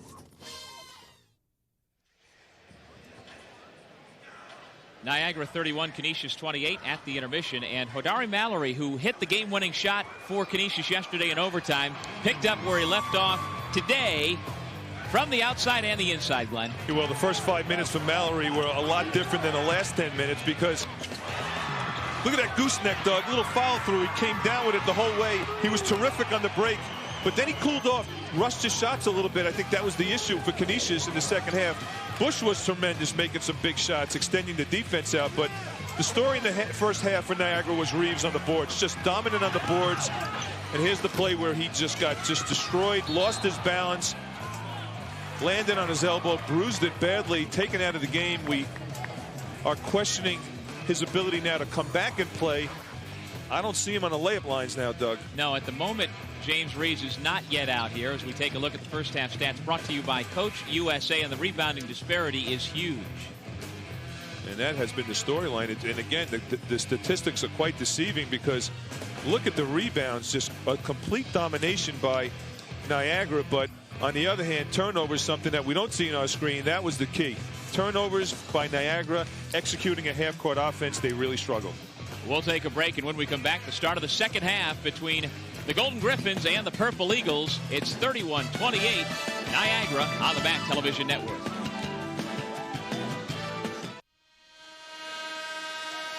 The winner of the New York Lottery MAAC Scholar Athlete Award is Brian Dukes, the junior guard for Canisius. He's a physical education major with a 3.2 grade point average from Orchard Park. The New York Lottery will provide new computers to Dukes' elementary school. The award is based on GPA, community participation, and good sportsmanship. The New York Lottery, supporting education since 1967, salutes Brian Dukes for his achievements both on and off the court. He and his Golden Griffins are trailing, though, 31-28 as the two teams come back onto the floor to begin the second half of the MAAC semifinals here at the Pepsi Arena. See the numbers for Tremel Darden. And the good news is for Niagara that James Reeves is back on the bench. And it looks like he will get into the ballgame once again despite that elbow injury suffered late in the first half. You know, I got to believe Joe Mihalik told Darryl Green, who's been the leader of this team for the last 3 years, to be more proactive with the basketball, look for his shot a little bit more, try to create a little bit more, push the ball up the floor. Cruz quiet first half, and Darryl Green. That basket by Juan Mendez gives him 6 points and a 5-point Niagara lead. Foster spotting up. He hits. The junior from Candor, New York, with his first basket of the afternoon. It's back to a 2-point ball game. You know, that's one of those not paying attention to the scouting report shots. Joe Mihalik's head almost came off when he saw Foster just catch it and shoot it with not any arm near his face to contest the shot. Well, in the MAAC, there is no better catch-and-shoot guy than Toby Foster when he's got a little bit of room. Shea Cohen, the lay-in. He's got 5. 35-31. Just over a minute gone by here in the second half. Foster again. 2 for 2. Toby Foster, the second most proficient shooter beyond the arc in the conference, 43%. And he has hit back-to-back triples here to begin the second half. 35-34 Niagara with the lead in the ball. Darryl Green spotting up. Odari Mallory had his foot on the baseline, and so it'll be Niagara basketball.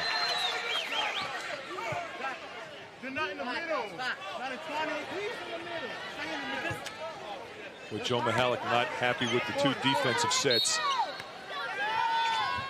Slow to rotate out on Foster could be a problem. Again, one of the top shoot it and catch it guys in the MAAC conference. Niagara struggling from 3.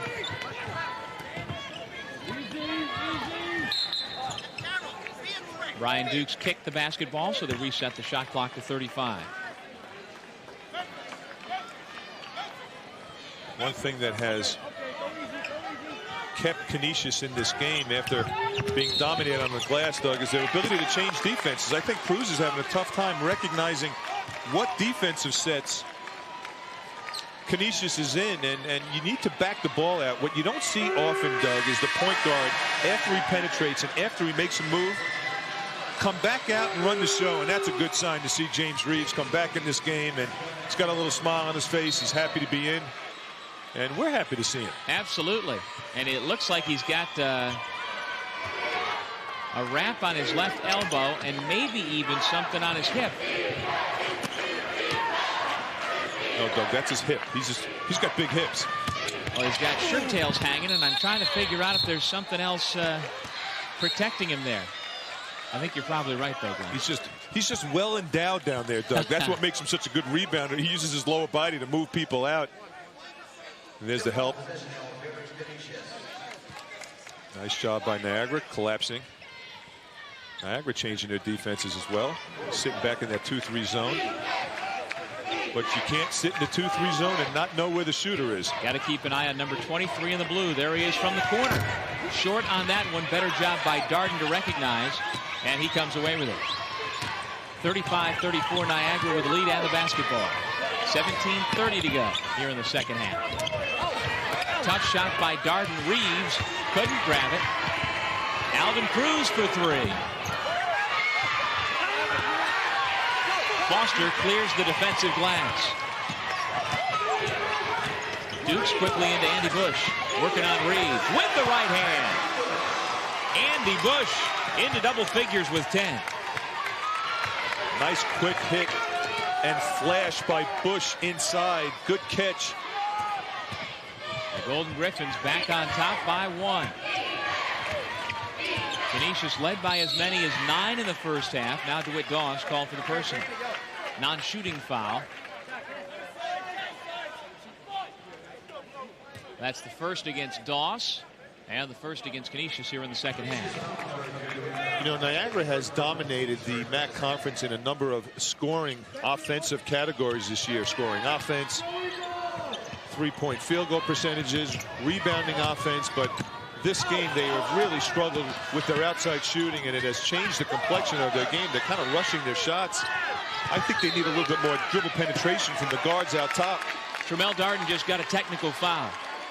He has been extremely, or maybe it was a personal foul. Either way, he has been extremely frustrated the last 2 times down the floor, and you can see it on his face. Well, see, what he's doing right now is he's trying to force the action. The last 2 times down the floor, he has tried to draw fouls and trying to force offensive plays, not letting the game come to him, and he picks up a technical. Well, since we didn't have a free throw, I'm guessing No, it was just a personal. I think that was a missed graphic there. Yeah, it was a personal foul. Yeah, they were following what I said. I thought just that David Day was calling a technical right off the bat, but instead he was called for just a personal foul.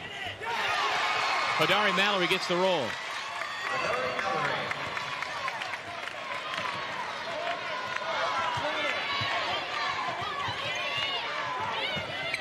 Four minutes gone here in the second half. Here's Schmidt with the screen from Reeves. And then James Reeves called for the foul. He kind of bulldozed his way down the lane and picks up foul number 1 on Mook Reeves. Mass substitutions now for Canisius. Mike McDonald will make changes when we come back. Timeout on the floor here on the MAAC Television Network. I know most of you just graduated high school last year, or maybe you've been working for a while, seen some things, done some things, but nothing has prepared you for what's going to happen now. We're going to set goals for each of you, way up here, way up here, and then we're going to help you exceed them, believe it. And when finished, you're going to have not just a degree, you'll be a different person, a better person.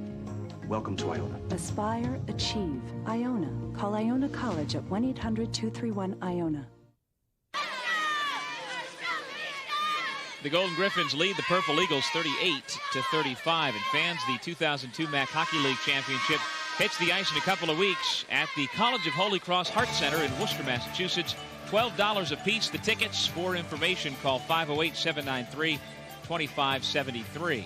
And to find out more about MAAC basketball, the best place to go, if not here on the MAAC Television Network, then online at MAACsports.com. They update all the information and statistics on a regular basis to keep track of the Metro Atlantic Athletic Conference. Along with Glenn Consor, this is Doug Sherman at the Pepsi Arena in Albany, New York.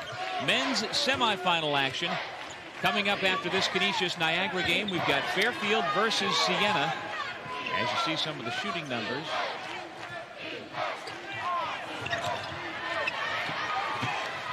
One of the rare turnovers from Canisius, Doug, and I think that's been the storyline this game. Canisius taking care of the basketball, and it's been Niagara's inability to turn them over to get into some transition plays has enabled them to kind of hang around a little bit, and they have just been dominant on the glass. Not Canisius, but Niagara has been, and it really hasn't mattered. Well, Sitting in the 2-3 zone. See, I really think that maybe Joe should maybe switch up a little bit, go a little man-to-man, try to up-tempo, turn the screws up a notch. Bush. Rebound Schmidt. Canisius is on a 7-0 run, Glenn, to retake this lead, 38-35. Schmidt tries to tie it up. There's Reeves again. The long arm of the law. Dukes called for the foul. Reeves with a chance to tie it at the line. Well, he's back.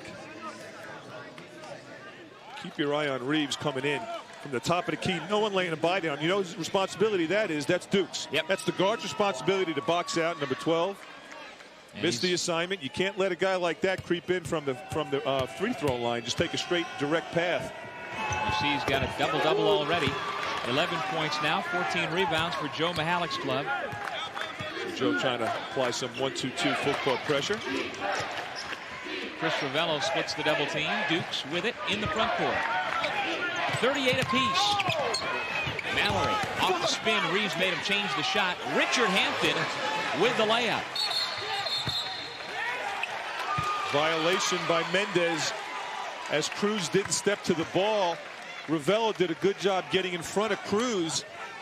Mendez lost his balance, stepped over the sideline. So the ball goes back to Canisius. With that 2-point lead, it comes into Andy Bush. For Canisius, Bush has 10 points, Mallory 7, Hampton 6, Dukes and Ferris 5 apiece. Here's Mallory. Under 20 on the shot clock. Bush to Mallory, who took a tough shot. Schmidt the rebound. Darrell Green, the pull-up. Around the rim and out. Hampton the rebound. That's Niagara's game, but again, cold from three. Normally make those shots. That's Bush over the top. Good position by Reeves. Andy Bush says, I went straight up. Let's take another look. So keep your eye on Bush here in your screen. Look at the positioning that Reeves had. You see how he found him first? Didn't just watch the ball. He laid a body on Bush first, and that's good rebounding position. That's Toby Foster.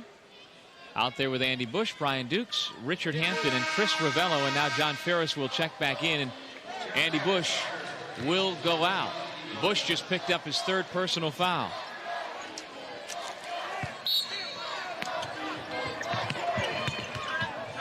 Alvin Cruz at the point now for the Purple Eagles.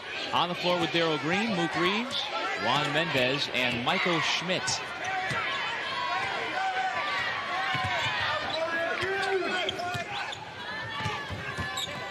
Schmidt, who is yet to get on track here in the MAAC tournament.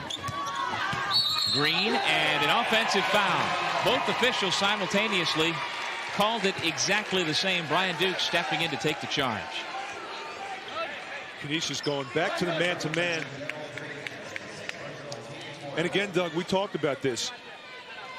Niagara seems to be rushing things on the offensive end, and one of the things that Cruz is going to have to do, or Darrell Green running the show, is back it back out, see what kind of defense they're playing, and execute their offense. Make sure there's more than 1 or 2 touches on the offensive end. That was the second personal against Darrell Green. 40-38 Canisius. Foster off the up fake, gets himself free from the baseline. Foster once again blocked by Reeves. Foster again gives it away to Reeves. Here comes Niagara. Schmidt off the up fake, back out to Green. Darrell Green with a lefty runner. Foster screaming as he gets the rebound, and we've got a foul.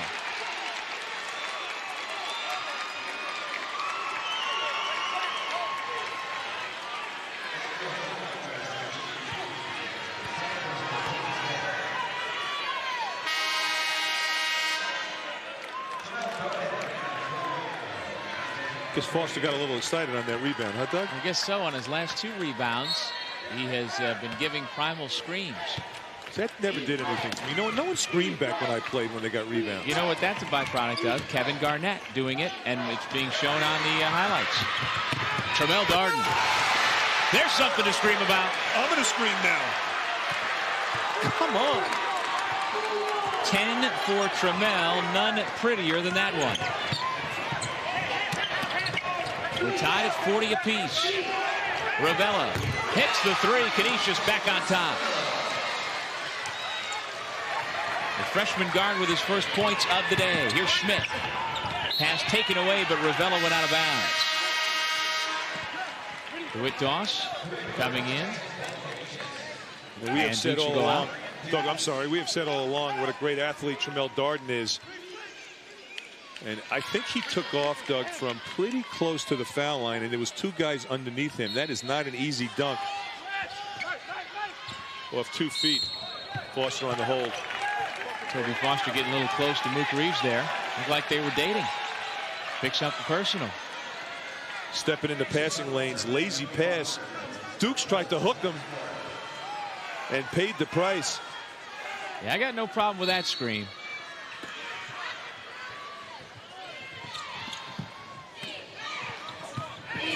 So I guess you have to be selective on screens then. Yeah. Right? Absolutely. 3rd foul on Foster. Schmidt continues to struggle. Foster the rebound without the screen. Very nice. 43-40.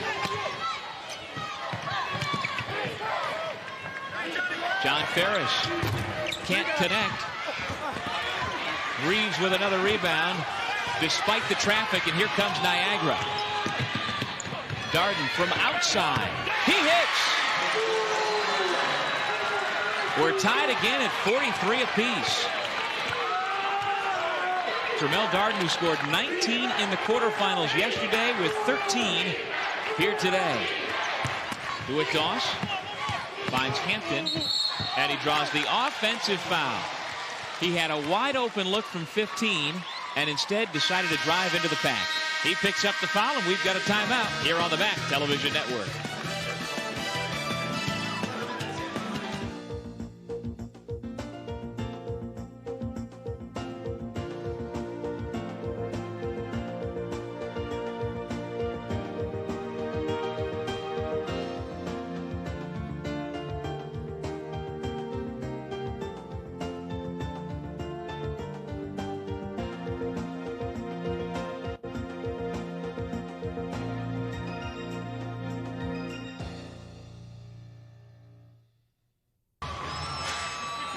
This is our 4th tie of the ball game. 3 of them, Glenn, have come in the last 3 minutes, and it looks like we've got ourselves another nail-biter here at the 2002 HSBC MAAC tournament, and we look once again at the keys to the game and revisit what you said off the top. Well, Canisius had to defend the paint. They really have not done that, but one thing they have done is they've slowed the tempo down in this game, and they've turned Niagara over. They've done it that way, creating turnovers and scoring points off those turnovers.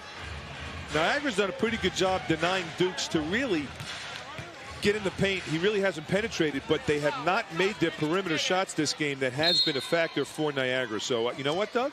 We were right on with our keys. Well, I got to say, you were right on. You're the one doing the keys. I'm just the eye candy standing next to you. Eye candy? Oh, man. I'm going to regret having said that. Yeah. You're my partner. I already do. You're my partner, man. I can't do this without you. Reeves with another rebound. Ferris fouled him. That is rebound number 16 for James Reeves.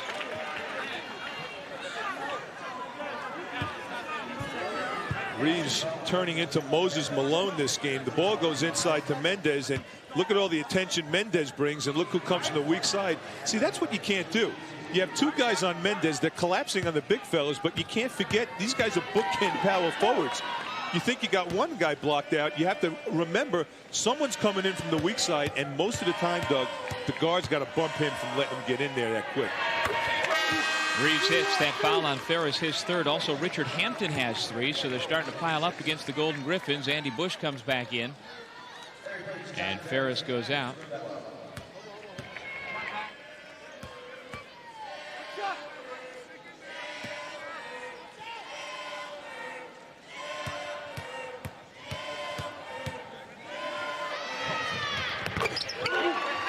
Mook Reeves has 13 points.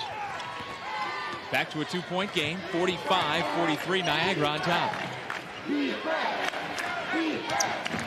Dukes double team to the front court, has it stripped away by Schmidt. And it goes out of bounds. The Golden Griffins will keep possession. 24 seconds on the shot clock. It's exactly where Niagara wants to get that trap, right at the sidelines. Dukes has to make sure he doesn't pick his dribble up too soon and keep the ball in the middle of the floor, reverse the ball. One of the ways to break traps, Doug, is throwing it over the top before the trap gets there. Force the defense to shift and rotate. Foster, 5 seconds to shoot. Bush steps out, gonna have to put it up. Unfortunately for Canisius, unable to get off a good shot, couldn't find the iron, and so the shot clock violation gives the ball back to Niagara. The Purple Eagles on top by 2, 45-43. Alvin Cruz at the point, out there with Tremel Darden, Juan Mendez, Mike Schmidt, and Mook Reeves. Pretty big lineup out there right now for Joe Mihalik's Eagles. Mendez. Nice job by Brian Dukes to get a hand on that rebound. Foster came away with it, and Mendez picks up the foul.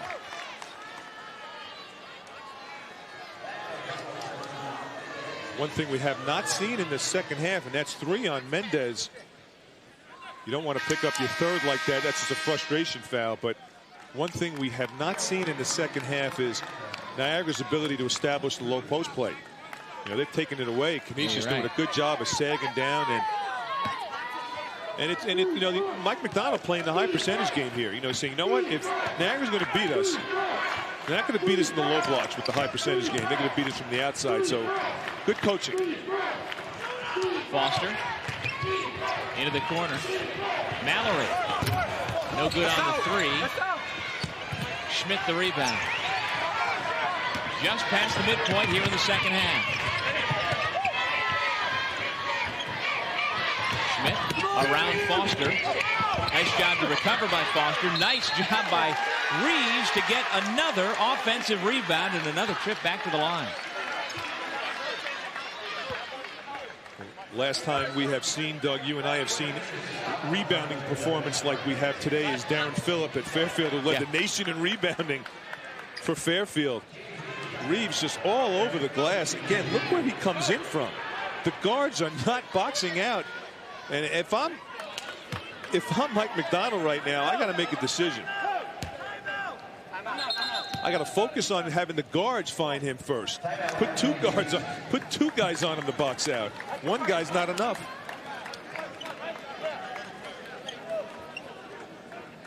Again, Reeves coming from right here, and he goes, slides down. Watch where he is. There he is. Comes in from the top, uncontested. What's that, 16 rebounds for him? It's got to be either 16 or 17. We're waiting for the latest tally. Takes a while to count up all those rebounds. His career high is 17 rebounds, so he's closing in on that. His season high 16, so he has at least matched that. And a lot of time on the clock, Len, with timeout, 9:47 to go here in the second half. And you know, if there's ever a good time to have that elbow injury, it came at the perfect time right before the half, so he really didn't miss much time. Reeves was able to get himself treated in the locker room during halftime, and he hasn't missed that much of the game. Well, they iced it down, and it turns out it was a bruise, obviously a bad bruise. When anytime your bone hits the hardwood floor like that, it's going to bruise. But it hasn't affected his intensity and his legs, which is the key. So he's still banging around and attacking the glass. Good to see him out there working. This copyrighted telecast of the Metro Atlantic Athletic Conference may not be retransmitted, reproduced, or rebroadcast without the express written consent of the MAAC and MAAC Properties, which is a division of Host Communications. Schmidt, Darden, Reeves, Mendez, and Darryl Green on the floor for the Purple Eagles in their white uniforms with a purple trim. They're the higher seed in this MAAC tournament. Canisius, their rivals from Western New York, have Brian Dukes, DeWitt Doss, Andy Bush, Toby Foster, and I think I'm missing somebody. Adari Mallory's in there as well. Mook Reeves taking care of business at the line. He is 10 for 11 from the line, along with those 17 rebounds and 14 points. Make it 15.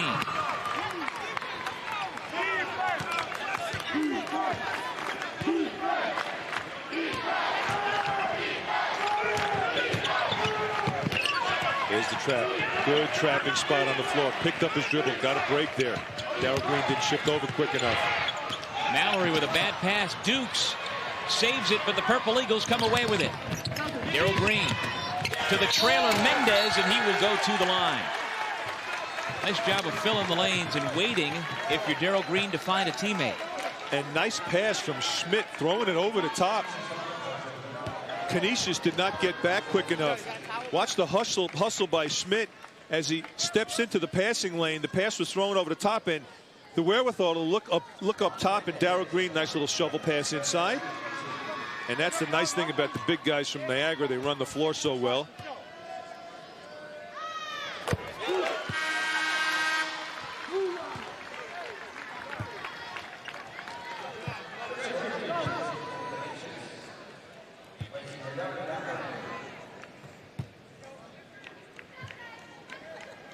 Quiet second half from Mallory on the offensive end. He's working hard on the defensive end.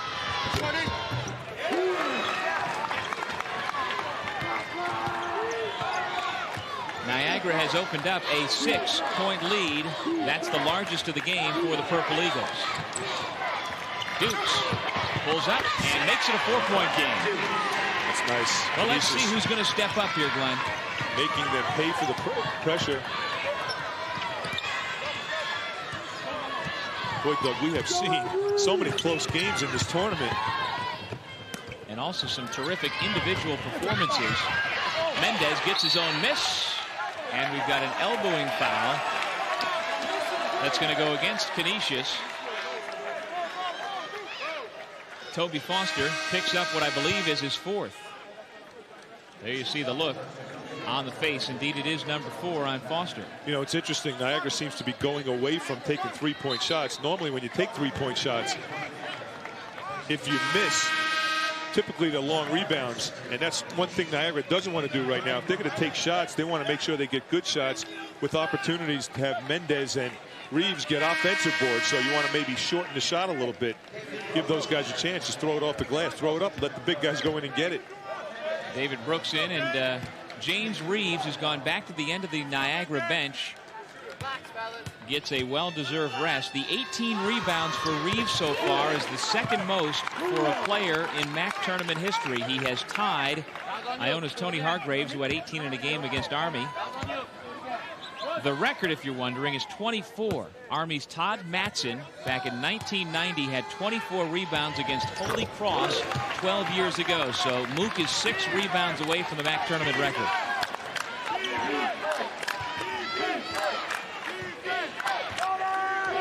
Little diamond trap is diamond press is slowing down Canisius and forcing them to take the quick shot. Hampton, nice look from the baseline. Richard Hampton with 8 points. One of the ways to break that press, Doug, is to get the ball on the baseline and then get it back up top, reverse the ball. Good ball reversal. You normally could open up those seams against that type of a press. Mendez, nice job defensively by Bush. Hampton the rebound. Canisius down 4 with the basketball. 8 minutes to go here in the second half. Bush double team. He's still working and gets the layup.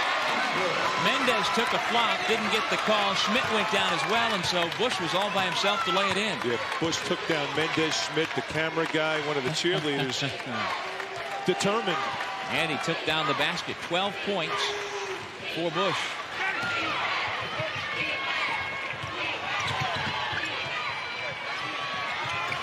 Brooks hit the side of the backboard. Darryl Green tracks it down. Nice hustle by the senior guard. Mendez blocked by Ferris. So the inside players for Canisius making a statement with Mook Reeves on the bench. Dukes. We're tied up again at 51 apiece. There's the Dukes will taking over once again. He is not going to let this team. He did this in overtime. He did it in regulation yesterday. Every time they need a bucket, every time he thought his team was going to fall behind, he comes up and makes that little, it's like a little juke move going to his right. He's fading away. He uses the glass nicely. Doss the rebound off of the missed three. So Cruz had no rhythm in that shot.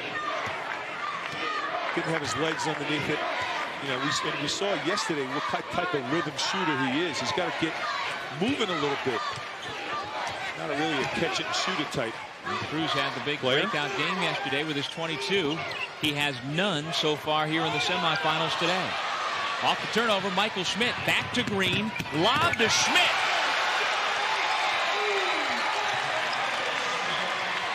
The give and go gives Niagara its 2-point lead back. Tell you what, was trying to cause some commotion, some helter-skelter. You get anxious, you do reach. John Ferris, a 67% foul shooter.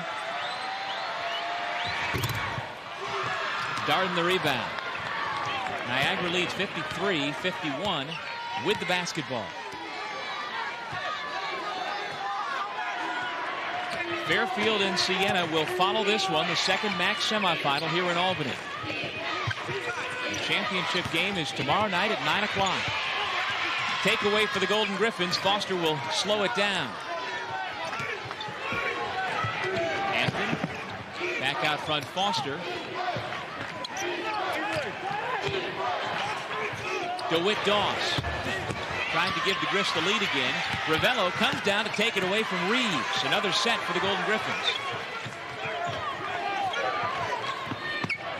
Ravello off to Hampton.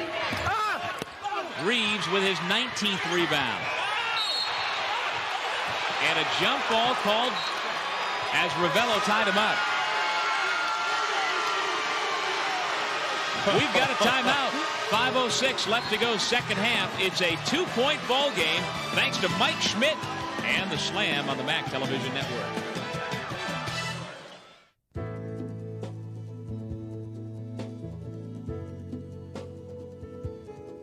Manhattan College, with 5 schools of arts, business, education, engineering, and science.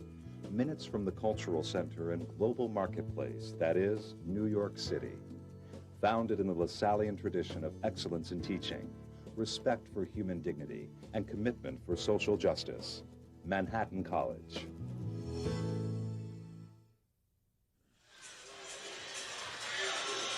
Niagara with a 2-point lead, and this game is going down to making defensive plays and capitalizing. Watch this. Ball doesn't hit the floor. Nice execution. And that's something we really haven't seen that much in Niagara. You know, you talk to all the MAAC coaches around the league, Doug, and they will tell you got to get back in the transition game when you play against Niagara. We really haven't seen that many fast break opportunities by Niagara this game. But that was a textbook fast break. Michael Schmidt to Darrell Green, back to Michael Schmidt. Green gets it into Darden against the pressure of Canisius. 5 minutes to go. Alvin Cruz at the point.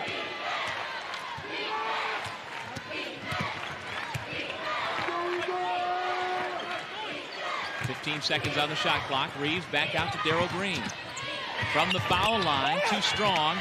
Reeves with rebound number 20. Schmidt with another offensive rebound for Niagara. Darrell Green back to the basket, and he was fouled by Andy Bush. And Andy went down hard. Let's see. He's doing all right. But Green will go to the line. It's the long rebounds enabled Niagara to continue on this play. But he just gets mugged. Little pump fake down, just trying to draw the foul. Now, once he had Bush up in the air, he just tried to get out of there. There was nowhere to go, and that's a big 4th foul now for Bush, and that is huge. One of the few guys in the low post that could score for Canisius. Andy Bush has 12 points so far in the game, and actually that is tops for Canisius. He's the only ball player in double figures. And he now has 4 fouls with 4.5 minutes to play in the second half. Darrell Green's had a quiet night offensively. Only 5 points. He averages 15 a game. Brian Dukes back in. Ravello out. Bush goes out. Although I don't imagine he'll be on the bench for long with those 4 fouls. John Ferris has come back in. Couple of foul shots for Darrell Green. Makes it 55-51 Niagara.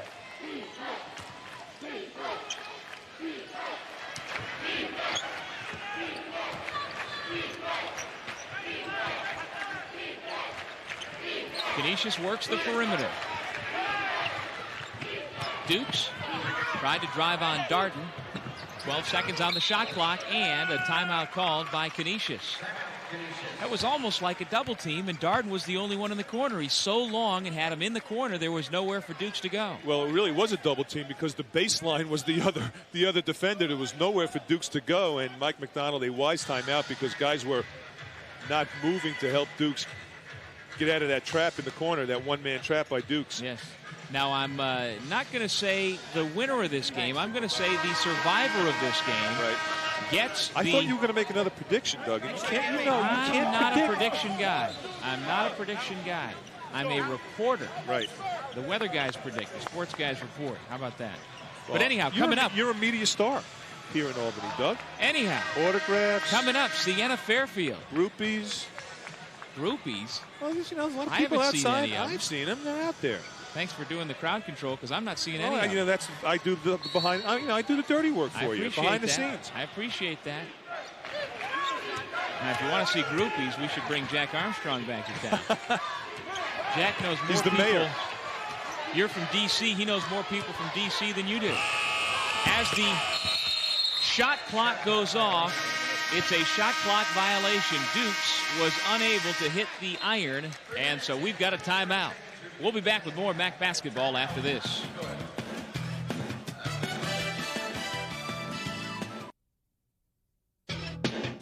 This game is brought to you in part by HSBC, by the Pepsi-Cola Company, the joy of Pepsi, Ryder Trucks, logistics and transportation solutions worldwide, and by I Love New York.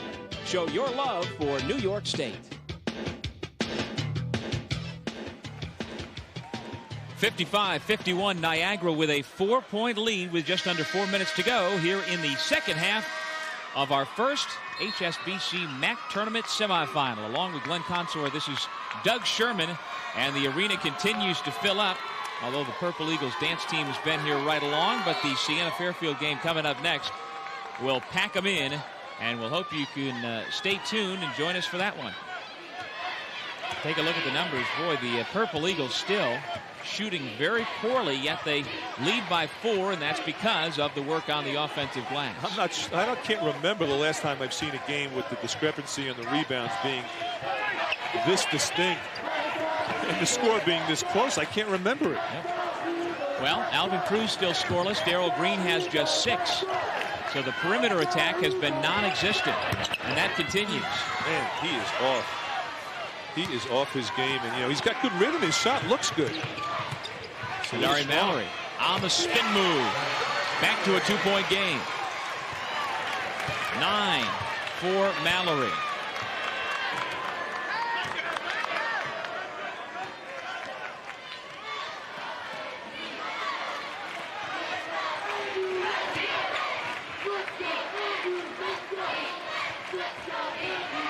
On the shot clock. Yeah, the interesting thing in this game is that Mike Schmidt is a terrific three-point shooter, as is Cruz, as is Green. All 3 of them have been off. Wow. The rainbow floater by Cruz, and a timeout called by Joe Mihalik. Alvin Cruz getting his first points of the afternoon in dramatic fashion. Cruz attacking the seam of the zone, splits Dawson. Dukes out top, throws it nice and high, and that's something that we haven't seen this game. When your perimeter shooting is off, you have to find other ways to attack the zone, and one of the ways to do it is to dribble, penetrate right at the seam, which is exactly what Dukes did, and a cheerleader just got thrown up in the air, Doug. And wow, I almost fell off my seat. I was watching it as I was trying to communicate that point. A cheerleader just got thrown up, and they like threw it too far, and she went like almost flying into the stands from the floor. Holy smokes. There she is. She's right there, a little scared. One in front, and the boy in the back is got the hurt. one Actually, he got stomped on. He really saved her. Oh man. It's kind of like the way Niagara's shooting today. Mallory's pass stolen by Schmidt. Here comes Darrell Green with a full head of steam. Foster the rebound. Nice job by Mallory to deny. Back the other way, 3-on-1, but even better hustle by Green. The takeaway. Here comes Darden. Spinning away from Foster for the layup. And one.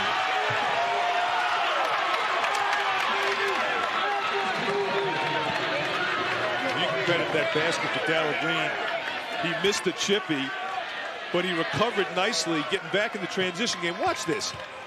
Here's Darrell Green in the screen. Now he's going to run all the way down the floor and make this play.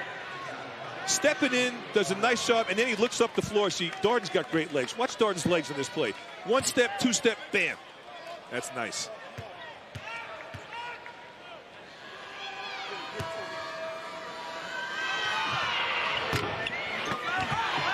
Foster the rebound. 59-53, 2 minutes to go. DeWitt Doss no.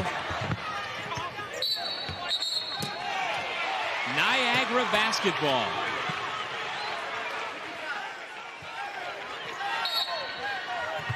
Mike McDonald knows he's going to have to apply some full court pressure in order for them to get back and chip back into this game here. As we tick down, it's going to be on the defensive end. They need some stops.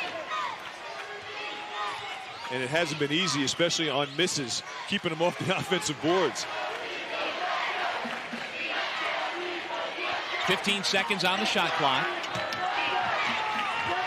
Terrell Darden working on Mallory. Drop it off James Reeves. He gets the layup. This is the largest lead of the game for Niagara. It's an 8-point Purple Eagle lead and the turnover in the backcourt.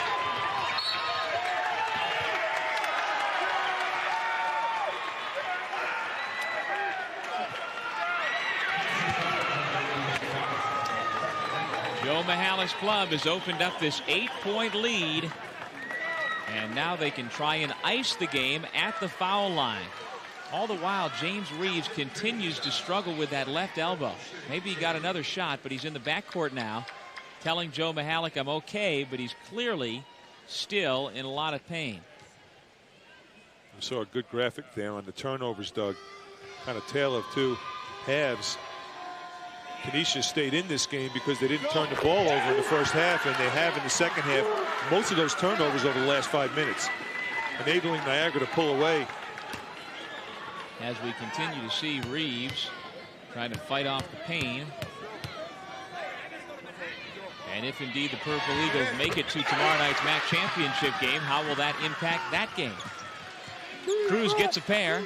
It's a 10-point lead. 1:10 to go. Dukes. Here's Bush. Tough move.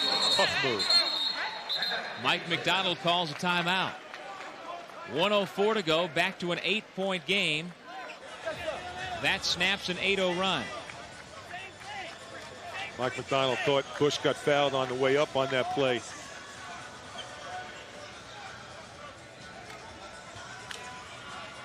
And now clock management is so important for Niagara because you know Canisius is going to foul quick, go for steals.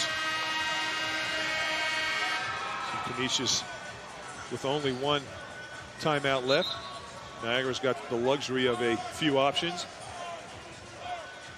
Well, this second half has been extremely tight. At the intermission, Niagara led 31-28. Actually, the whole game's been very close.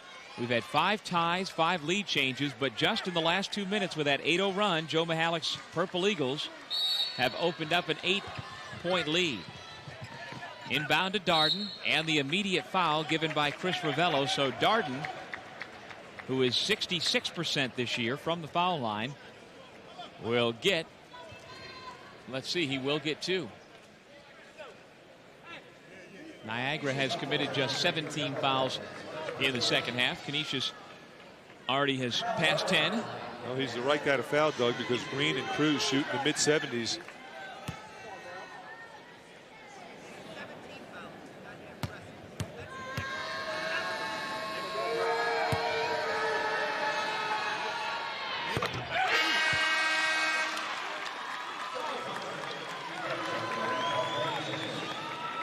Foster and Bush in. I'm always kidding around with Joe Mihalik about Tremel Darden, what a great recruit he was coming from Las Vegas.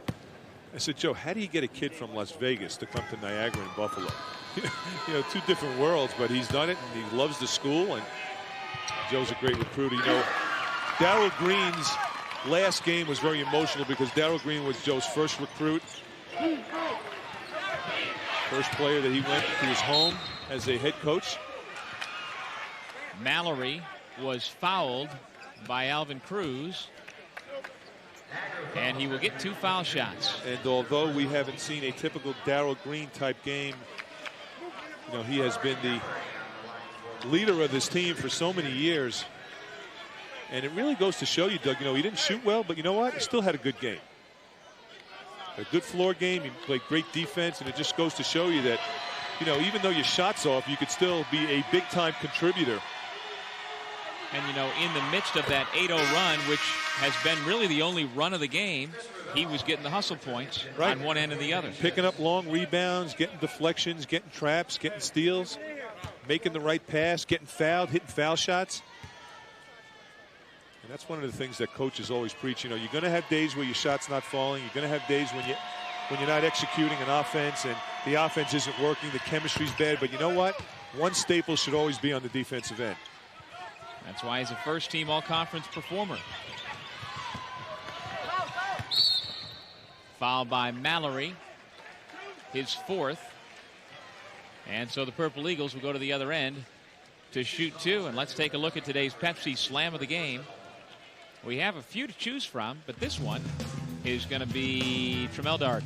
Well, it's got to be this one. Darden stepping in the passing lanes. Duke's trying to hook him, and Darden with great athleticism from Las Vegas. The bright lights. Pepsi, the joy of Pepsi. Although that Schmidt to Green back to Schmidt alley-oop wasn't too bad either. Well executed. Look at Joe. Joe Mihalik has done such a terrific job with this team. They have a lot of talent. I think one thing that jumps out at me when I watch Niagara play is just how well he manages the bench. You know, he can go big, he can go small. He can play the perimeter game. He's got weapons inside. He really pushed the right buttons this game. You know, not a big game for Mendez, although he was effective and efficient in the first half. And you got to feel bad for the Canisius guys. But this game's not over, Doug. Well, you got about a minute left, 54 seconds. Anything could happen. We've seen it. You know why? Because every time I start talking about that the game's over, something crazy happens. Yeah, lots of time. 50 seconds to go. Tremel Darden has matched his output from yesterday. 19 points in each game. Canisius ball. Well, James Reeves and Tremel Darden have really carried the offensive load, while Green and Cruz have struggled from the perimeter.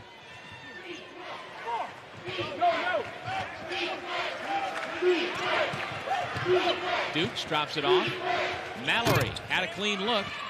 Andy Bush with the rebound. Fouled by James Reeves. That's number 3 on Reeves.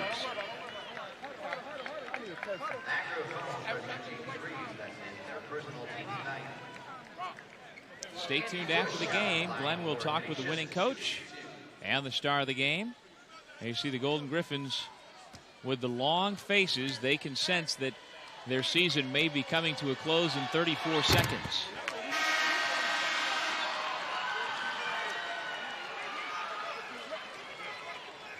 Hampton and Ravello come back in. You know, Doug, you make 2 shots here. You're down 8, 34 seconds. You know, gives you a chance to get your defense on, maybe get a steal. This game's not over. You got to make the shots. Andy Bush, 1 out of 2. He's got 15 points to lead the Griffs. He goes out, and now Ravello comes in. Shot clock is off. So the Griffs will go for the immediate steal and then the foul, and there it is, Mallory. And that's number 5 on Hodari Mallory.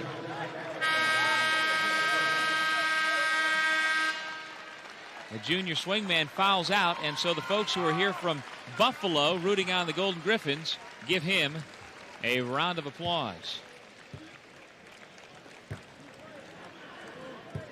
Mallory finishes with 11 points, and he single-handedly put the Griffs in this semifinal with his acrobatic, dramatic shot at the end of overtime yesterday to get the Griffs into this third round.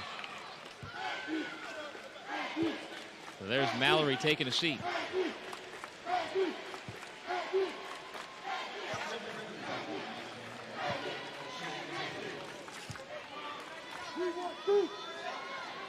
Alvin Cruz and Juan Mendez played high school basketball at the Florida Air Academy. They went 31-0 to win the state title in Florida.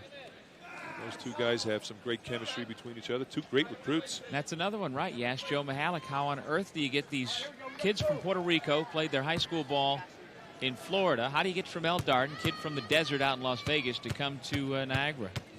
Hard to figure. He must just bring him on campus during the summer, not tell him about the winters. How about getting Shea Cohn from Jerusalem? Go figure that one out. There's a recruiting trip. But they have always had a very diverse roster at Niagara.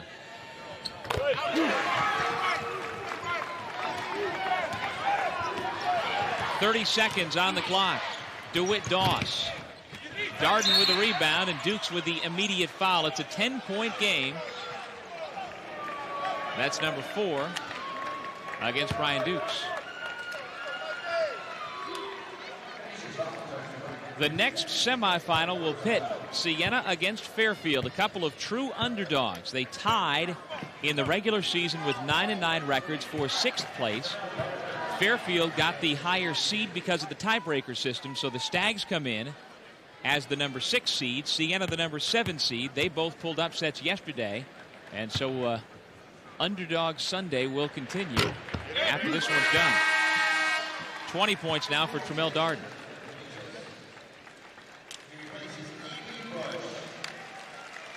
Andy Bush.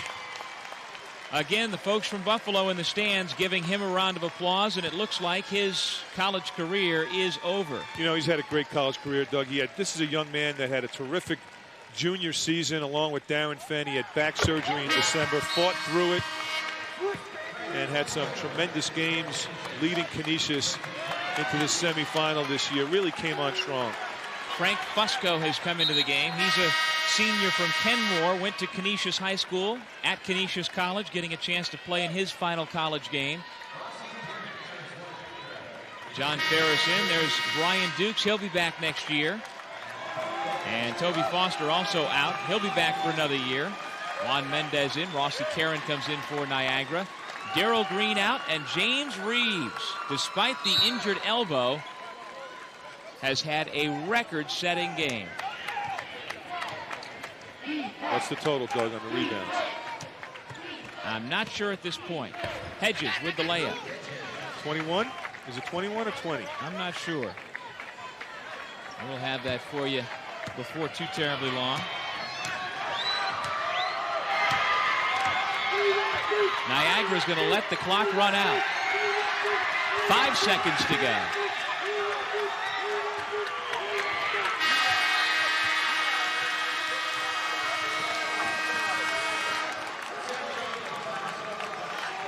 Final score 70-60.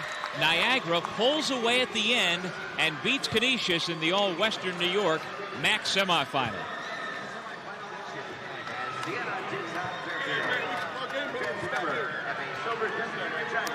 So Niagara moves on to the finals. Tomorrow night, 9 o'clock, Joe Mihalik's club will be right back here at the Pepsi Arena in Albany and take on the winner of our next semifinal between Fairfield and Siena. Tremel Darden led the way today for Niagara with 21 points. That guy, James Reeves, despite the injured elbow, 17 points, a new personal high in rebounds. We'll check it for you to make sure we know how many. It's 19 or 20.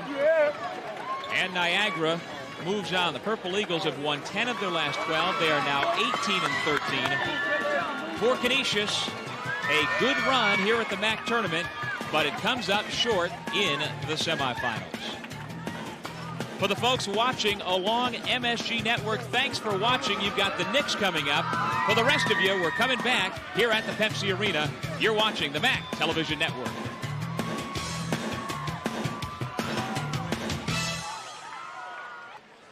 Welcome back, everybody, here at the Pepsi Arena, where Niagara has just defeated Canisius 70-60 to reach the finals of the 2002 HSBC MAAC Basketball Championship. We have the final rebounding total for MAAC Reeves, 19 boards. That's a new career high. He scored 17 points, and he has led his Purple Eagles into the title game. Meanwhile, Tremel Darden is our player of the game. He had 21 points on 6 of 12 shooting, 8 for 9 from the line, 6 rebounds, and 1 assist. And let's send it over now to Glenn Consor, standing by with the winning coach. Glenn? Thanks, Doug. We're here with a very, very happy Joe Mihalik. Joe, and also Tremel Darden, who showed us that he can turn into a human highlight film with his defense, Joe. Defense, you got to talk about the way you guys played defense this game. Obviously, you know, the game wasn't pretty. The College Basketball Hall of Fame is not going to ask for a tape of this game, but you know what? You guys in the second half did a terrific job defending Dukes, denying penetration. I thought that half-court trap was terrific for you. Well, you know, first of all, happy. I think very, very happy, but also very, very relieved. As you know, you played. It's so hard to beat a team 3 times, and I have great respect for Mike McDonald to get his team to come here and play the way they did. I was calling him March McDonald for the way he was getting his team to play at the end of the year. But I agree with you. Our defense won the game, and you know, when you need, I guess the definition of great player is someone that makes a great play. And we needed a big play on defense. Tremel gave it to us with the highlight tape dunk, and we weren't very pretty on offense, but we did it on defense. Now, I got to ask you what your secret is, Joe, in turning MAAC Reeves into Moses Malone this game. I think he had like 20 or 21 rebounds. Well, you got to ask MAAC because, you know, like I tell these guys all the time, they are the magic. They are the magic. We can push some X's and O's around a little bit, but these guys make it work. And I just love our team. I got great respect for these guys. We've been through some tough times. This guy standing next to me's been through some tough times. I'm so proud of how when the tough going got tough, the tough got going. Joe, congratulations on a great win. Enjoy the victory. I'm going to let you get back to your team, and I'm going to get Tremel in here. Thank you. Tremel, great job defensively. Let's talk a little bit about what you guys did in the second half on the defensive end. Great traps. What was the theory? What was the philosophy with that half-court trap? Well, earlier, they didn't believe we could press them at all, so we switched it up on them. We just knew that get them lolling it back and forth and then run and jump them sort of kind of, and that's what we did. They started getting rattled. Once we saw they got rattled, we was getting in all the passing lanes and anticipating everything. Did you feel any pressure during the course of the game with the fact that Schmitty wasn't that great from 3 and Darrell's shot was off from 3 and Cruz really wasn't making 3-point shots? Did you feel any pressure in maybe is there something else that I need to do to help this team out? No, sir. I mean, sometimes players have games like that. I just try to play my regular role every day. I didn't try to do anything out of the ordinary. I just wanted to be aggressive like I am every day, play good defense. And I know tomorrow, a good thing they had that game today because tomorrow is another day, and we get to live another day. Well, congratulations. Terrific victory. Great job. Enjoy the day. Thank you. Doug Sherman, we got some happy Purple Eagles. Indeed, they should be happy. They're into the MAAC Finals, Glenn, where tomorrow night they'll take on the winner of the upcoming semi between Siena and Fairfield. And our Pepsi player of the game for the first semifinal, James Reeves. 17 points, a career-high 19 rebounds, second most in MAAC tournament history. You saw the elbow injury that slowed him down but didn't stop him. Mook came back and came within 5 of the all-time tournament record. Todd Mattson had that record and still has it from 1990. Army Cadet grabbed 24 boards, but James Reeves got more than his share today as the offensive rebounding and the defense leads the Purple Eagles into the MAAC championship game. Pepsi, the joy of Pepsi. We'll take a break, come back with much more here at the Pepsi Arena. You're watching the MAAC Television Network.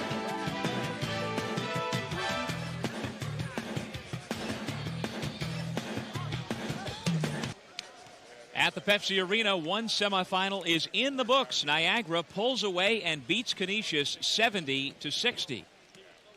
And welcome back, everybody. Along with Glenn Consor, this is Doug Sherman. So finally, one of the favorites actually won a ball game here this weekend. I'm shocked. Wow. We haven't seen it. But it was close. It was Canisius led for much of the first half. Niagara had 4 free throws right before the intermission, and then they were able to ease away finally down the stretch. It was a strange game. The flow of the game was very strange.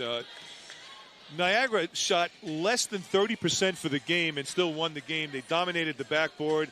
Obviously, the last 5 minutes, they capitalized on turnovers. I think that was the key because Canisius did a good job for about 30 minutes that game, taking care of the basketball. They didn't do a good job on the boards, but Mike McDonald's team really fought hard, and they made outside shots. Dukes didn't have the typical Brian Dukes type game, but I thought he did a nice job at taking care of the basketball. Ball control was important for Canisius that game, so they were successful on that note. But on the other hand, Niagara really made big plays when it counted down the stretch with their defense. And you talk about the seniors that we've seen have their careers come to an end. We want to say congratulations to Andy Bush, who finishes things out for Canisius. He had 15 points to lead the Golden Griffins, and he was really the only inside presence for much of that game against the much bigger and stronger inside players for the Purple Eagles. Right, inside presence from an offensive standpoint. You think about Canisius' team, he's really the only low-post threat they have. But on the defensive end, he's banging heads with guys like Shea Cohen and Mook Reeves, who had 19 rebounds that game.